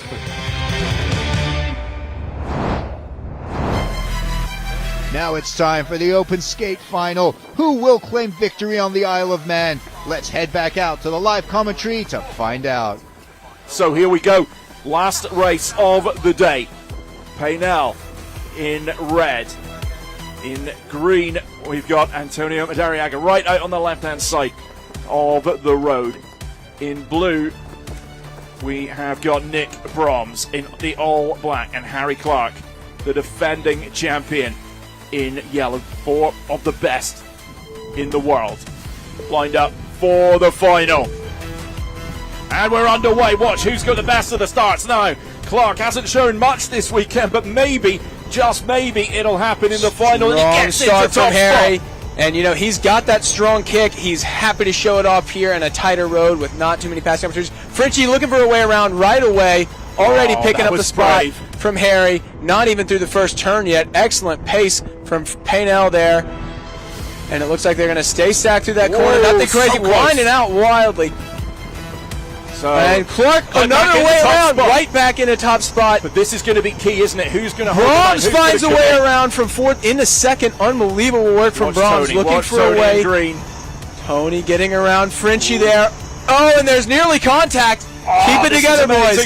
Keep it together. These 4 riders as they're building into the hairpin. Harry Clark in the lead. He's not won yet this season. Brahms in 2nd. Madariaga in 3rd place. Actually, it might be Paynell in 2nd. Brahms looking for a way on the inside of Harry, and he's out, and he's on the bails. All on their feet. Tony looking for the strong push around Harry. Is it going to be enough? Harry holding off from the inside, and Tony going wide. Paynell with a way in the bails. Unbelievable. And Paynell is going to come through and go 3 from 3 this season. Wow. He needed a bit of luck there. Oh, Harry Clark. San Diego! So the final results are in, and Adrian Paynell takes the win with his 3rd back-to-back victory in the 2025 WDSC season. Antonio Madariaga comes in 2nd place with Nick Brahms in 3rd and Harry Clark in 4th. Just before the championship tour results, the qualifying series winners were rewarded for their efforts, with Antonio Madariaga taking top spot on the podium, Nick Broms coming in at second, and Wojtek Maciek in third. I don't know, I kind of just blocked my mind off and smoothed the brain and put it in today and had it in finals, and played everything perfectly. Passed Reggie in the lead into the very, very, very last corner. I got bit by there's like a river that runs, there's like a tiny little hole in the road that just pukes water, and it caught me out of my qualifying run yesterday and just caught me out in front of finals. But that's just the way she goes. This definitely hurts in terms of from a championship perspective. Definitely going to hurt my chances, but we keep going for the next ones and see how we go. Hopefully better. I'm very happy with how that went, considering I'm half covered in duct tape right now from the event. I was crashing all over the place, and I don't know, we had a really good finals heat. Finals was really engaging, and I kicked off what I thought was a good kick, apparently not. Kicked off into last, passed everybody but Harry out of the first right because I had a lot of exit speed, and then pretty much just couldn't hold it together out of the left. My slide was poorly timed, and I wasn't really doing it very well. Antonio in front, Adrian in second, and Harry in third, I think it was, maybe. And then Harry crashed himself out because of the water. And then, across the line. But San Diego 1, 2, 3, let's go. This is my first WDSC podium. I've only podiumed small races. I don't race much, so it's exciting to be out on tour and racing with all the big guys. I'm so happy with that. Thought I had the win, but Adrian came in on my inside, and that's how it goes. But no complaints over here, just having a good old time. Yeah, I'm happy. I needed, I don't know where I pulled that one out of. I needed a whole lot of luck, and I got it. I think it's retribution for Rowan last year. Kind of the same thing happened, but to Haas this time. I got a really bad exit out of the first right, and I had to reposition my foot, and I was completely standing up. I knew everyone was going to pass me. Everyone passed me. It got pretty hairy right behind Tony because I kind of forgot about the second apex, and he kind of dove over on me. And then from there, I wasn't going to pass. Right? If I was just going to be neck and neck. And I knew there was a whole bunch of crashes in that bottom left. And so I kind of just broke and gave myself a little space to play with. And I think I calculated it pretty well because I don't really know what happened in front of me, but two people crashed. Or everyone messed up. I would have been second. But Harry hit that wet patch that's been there all weekend. I was able to be victorious today, so I'm glad that some luck came around finally. I really needed it today, so no, I'm stoked. Didn't even think about a world championship. This is the stuff we talked about in the drives with our moms. No, a dream come true today. So, after 3 rounds of the 2025 WDSC season, Adrian Paynell continues his perfect run with 3 wins out of 3, maintaining his lead at the top of the standings with 300 points. Owen Fox is second with 209 points, and last year's champion Harry Clark is in pursuit with 207 points. That concludes our coverage from the Isle of Man. See you in Utah for round 4 of the World Downhill Skateboarding Championship.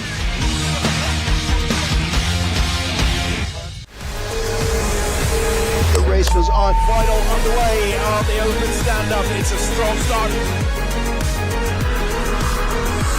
He's into the bales. Oh, and there's contact. Lance Park go tumbling out. Huge crash. Closed in. He's closed in. Oh no! What an explosion! It's got the finish line. He comes through. Clark is the world champion. I can hear the cheers. Let's go!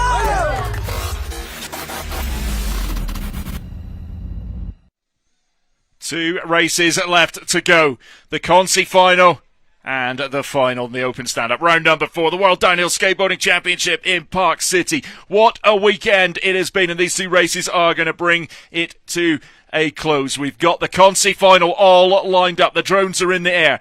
John Robinson, what a race for him. He wears red. Chase Hiller in green.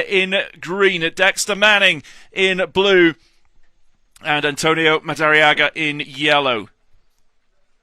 So, what can John Robinson do? Now, the rain is just starting to fall. The rain is just starting to fall here, so there might be a little delay here.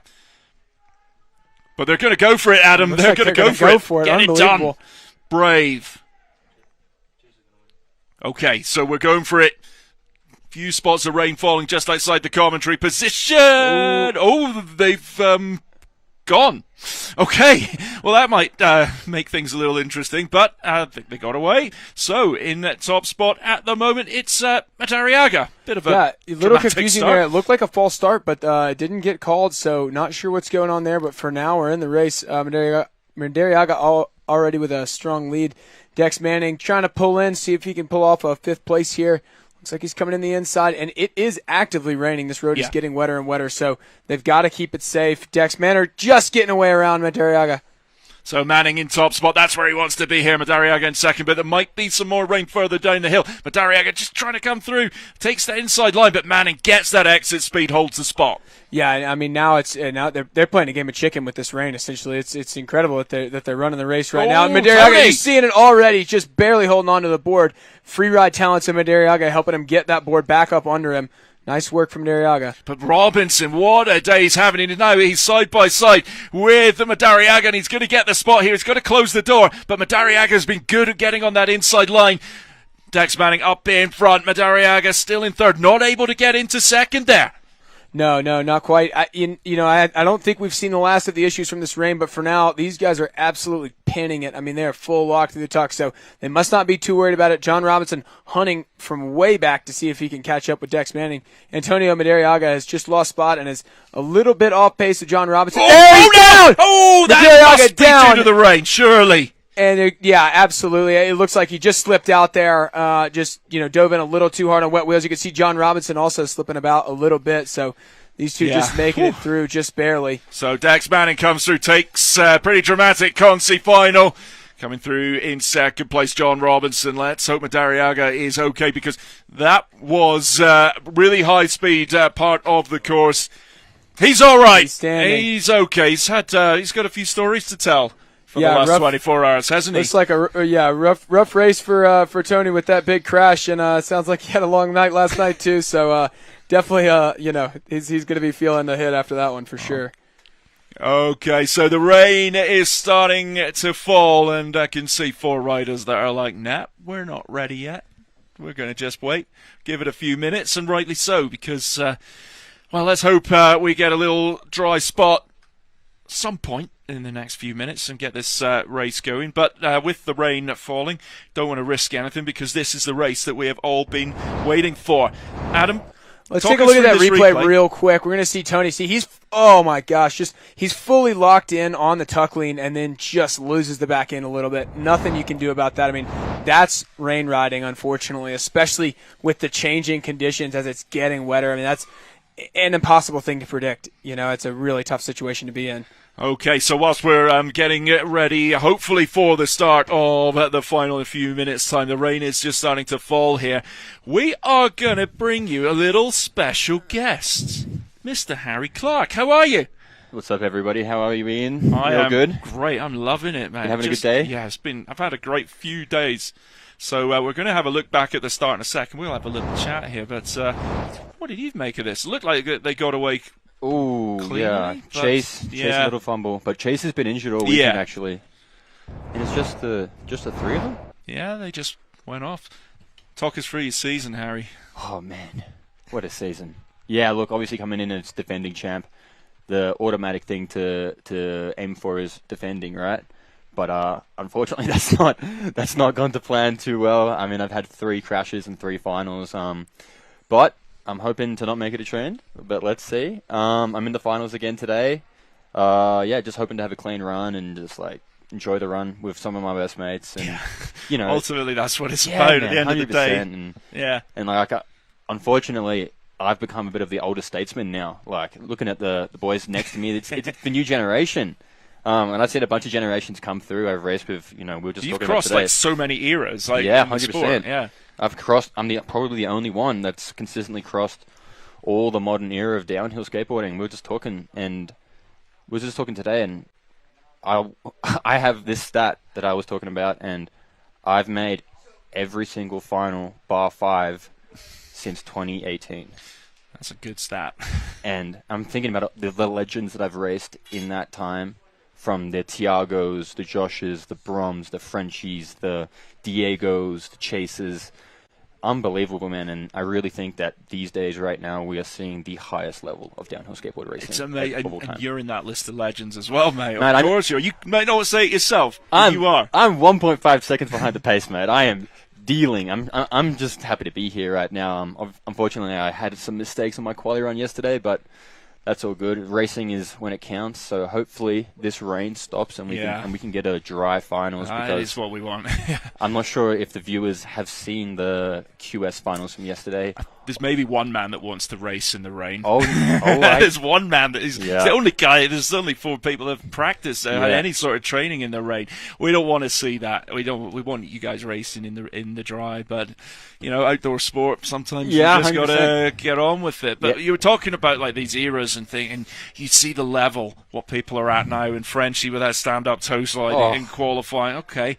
Who's going to be the next one that comes in, throws that in? All of a sudden, the kids that are coming through, and hopefully the youngsters seeing the product, I want to get involved in that. Drive this sport. But it's only going to keep 100% going up. I think it's been a long time coming. We've always said that the stand-up, if you could implement it into the racing, would be the ultimate tool. Yeah. And I think Frenchie demonstrated that yesterday in perfect fashion. Just that toe side inside the white line there, and then just bang. Where did he find the room? What I'm most impressed by is that when he turns over to the right side, and it's on his Instagram page, folks, so go and have a look at this. He throws the toe side, and he digs into the right, and it looks like he almost has a moment where he applies more pressure, and finds the grip. He finds even more grip just on demand. It's incredible to watch, and congratulations to him, because I think it's sealed now, right? Yeah. Yeah, Frenchie World Champion 2025. I think it is. We've been running some maths, and 3 wins out of 3 races is always going to put you in a really, really good position. That's the ideal there way. was a few scenarios, and with such a stacked field here this weekend, you know yourself, when you're up, it's so easy to get knocked out in the first round. 100%. So easy. Yeah. So there was all sorts of scenarios coming in. At the end of the day, we look at who we've got in the final. It's the guys that have been there all season long. Yeah, 1, 2, 3, pushing 4 it up in qualifying as well. Amazing. We love that. That's a sign of a good race. Yeah, it's also quite rare in these kind of sports 100%. because you get Super look at John Robinson qualified 21st. Right. Boom. Racing's a different game. So close to getting into the final. Close. I haven't seen it, but I heard Yeah, it you close. want to go back and watch that later because it was so impressive. But that's what we want to see. We want to see these young guys coming in, stepping out. Okay, can mix it up. Bit to learn, but impressive. Yeah, but top 4 in qualifying, into the final. Not looking like it's going to dry up anytime soon, but it is what it is. Did you feel coming into this season, you obviously wanted to defend your title. It's hard to defend. You've had 2 world titles as well. What sort of pressure do you feel you're under after Austria, where it was so close, but things, we all know what happened in that last quarter. Yeah, that viral clip of just Supermaning and taking out the entire heat, it's a pretty iconic one. Yeah, look, man, you just can't, if there's anything I learned, you just can't, dwell on the crashes. Yeah. Because there's always another race. Yeah. You know what I but mean? you've not been far away. No, that's the thing. That's You've been in the mix. It's 100%. just another day, and you could have been sitting with 2 wins, 1 win, 100%. Second place. But you could say that for Owen as well. Exactly, yeah. You could say that for Tony, you could say that for Dex, I mean, Frenchie's just been dominant. Like, the pass he made from fourth to first in the Isle of Man is just unbelievable. That's the season saver right there. Yeah, for sure. You know what I mean? Obviously, it helps that I went down as well, but, man, that was, almost locked up for the 3 people in front of him. When it's your season, it's your season. When it's your season, I think a really... Sorry to cut you off there, but I think something that's really important in our sport is momentum. Yeah. So once you believe that you're a race winner, man, you're a race winner. It starts happening for you, and 1 win turns into 2 wins, turns into 3 wins, turns into an unbeaten season. And that's what happened to me last year. That's what's happening to Frenchie this year, and it's a trend that you'll see in the history of sports. There's always one guy who's dominating the race, is dominating the season. And I think it's just that confidence that you come into every race, and that mindset's super important, and Frenchie's just been solid this year. Taken a bit of time for him to get to that level, but 100%. like yourself and others, and he's put the work in. Yeah. And there's no secret, whatever sport we're in, 100%. No, I think put the work in. Yeah, Frenchie is definitely the hardest worker this year, and that's why you're seeing these types of results. Yeah. So for all the kids watching at home, you just got to put the work in. If you're the hardest worker, and you may think you are, but you might not be, but you need to never leave a doubt. Yeah. You have to work the hardest, always and you will win. When I was coach, I always assumed there's somebody out there working harder than Yep. you. And if you always assume that, you're going to get to a level. You're going to put the work in. Yeah, you need a bit of talent. 100%. Hard work beats talent when Yep. talent doesn't work. Exactly. That's what we'll always say. What's the plan for you after today? What you got coming up next? Well, I'm hopefully heading out to the mysterious and secretive spot in Utah called Braffs. Hopefully I can get out there with the boys. Nice. For a couple of days, just extend my trip a little bit before I head home, and then we're off to Silverstone for the. Yeah, for you're the coming over winter. for that. Yeah, I might try and come up because I 100%. live only 40 minutes away, but I've got family over that weekend, so I don't know if I'll be able to do it. But I'm pretty close. It's only a couple hours. Yeah, I might try and pop up. Yeah, we're good to see heading you over to there. Silverstone, and then hopefully, if the stars align, I'll be able to make my way over to El Salvador. Yeah. But yeah, that's what it's looking for me for the rest of the year. But yeah, this is really what a way to finish it off. If I do end up finishing off here, what a way to finish it off. Yeah. We haven't seen an event like this in a long time. Looking at it from a WDSC point of view, first time we've done 4 races in a season, so that's a little bit of progress. 100%. We're going to get number 5 in. Mm-hmm. It won't be too, if you do go, you talk about momentum. I was looking at French. We did 3 races in 4 weekends, which was absolutely insane for all of us. Yep. And he had that momentum. I wondered, okay, bit of time off, maybe level the field out. Up to this point, that hasn't happened. No, it hasn't. But then we got another couple of months until December. It won't be that long until we start racing again. So someone could get a little bit of momentum in December. That's what I'm get looking that for. win. That's what you're after. And That's what I'm yeah, looking take for. it into next season. We don't have the 100%. calendar yet, but I'm sure that'll come out soon. December as possible. 5th for the last race of the season is late. Yeah. By then you should be thinking about Christmas and the holidays and Yeah. spending time with your family and whatnot. But we'll be grinding it out in Grinding out in the Surf City, jungle. Yeah. Fighting it out in the jungle with my best mates. So I mean, look, The worst it's not there is worse things to be doing, absolutely. So yeah, hopefully we can make it down there and, like you said, Ian, build a bit of momentum into 2026. And big season ahead, I'm sure. And sometimes it's hard to defend a title. You know that it's hard to defend. Yeah, man, 100%. And it hasn't happened. Yeah, it really. No one's done it. I think Carlos Paxiao has done it in 2015, 2016. Thiago Gomez Lessa did it in 2017 to 2018. Yeah. And Diego did it from 2022 to 2023. But aside from that, man, it's not many. Not many, but those 3 guys dominate And races. let's be fair, for the early stages of WDSC, there wasn't that. Right, you know, 100%. It's built up over the last at no couple fault of of Diego's. No, none but whatsoever. absolutely But right. we're looking at people that race, doing 8, 10, 12 races. Bump To those then numbers up. 15 races. races Yeah, is hard. I think my championship 19 was 15 races available, and I did 11 of them. I listened to multiple podcasts on it, and Owen was always there. Every ever listened to it, Owen's in the car or in the room as well. Man. I mean, me and Owen want to be traveling around. We're teammates on multiple brands now, so we hang out a lot, and what a lad. Yeah, it's been amazing. It's been great to see his progress from Roan Mountain last season. Right. Boom. Okay. First podium, and then do this. bang, bang, bang. And that's the confidence that I've been telling you about. And that would step up in work as well. 100%. And he's Frenchie's main training partner. Yeah, that's pretty good. Yeah, it's rubbing off. Yeah. You know what I mean? Well, we still got some rain here, mate, and that is not good. Yeah, I got to go change wheels. Yeah, all right, go for it. Adam, right. I'll try that again. Adam's going to come back in. Haz, thank you so much for Thanks, guys. popping in. We really appreciate that. Shout out to Get That Skate in Australia, todos mis pibes en Argentina y las chavales en Barcelona. Te quiero mucho. Awesome. Well, Adam's going to get the mic back on, and the rain. You've just popped your head out there, Adam. It's not great, is it? Yeah, it's coming down pretty good. So I'm not sure what we're looking like here as far as if we're about to just race in the rain or wait it out for a while. We'll wait to get to the official report. Yeah, I think they're going to. Well, Haz is off to change his wheels, so we're going to have to wait and see. But yeah, hopefully we do get some racing, but not the way we wanted to finish. But these things happen, so. No one's trained in the rain as well. A rain apart from finals Brahms. Brad Brahms. Brahms is up there. He's just around there. He's going, come on, let's do this. And there's something to be said for that. Where when it rains early in a race week, I mean, not that Brahms had much choice yesterday because they were racing, but if it rains on a practice day, something like that, a lot of folks will say, all right, I'm going to call it for the day. I don't need to skate in the rain. I don't need to take the risk. But you never know what it's going to do on race day. So typically, I think the best thing to do can be to just go ahead and take your rain laps if possible.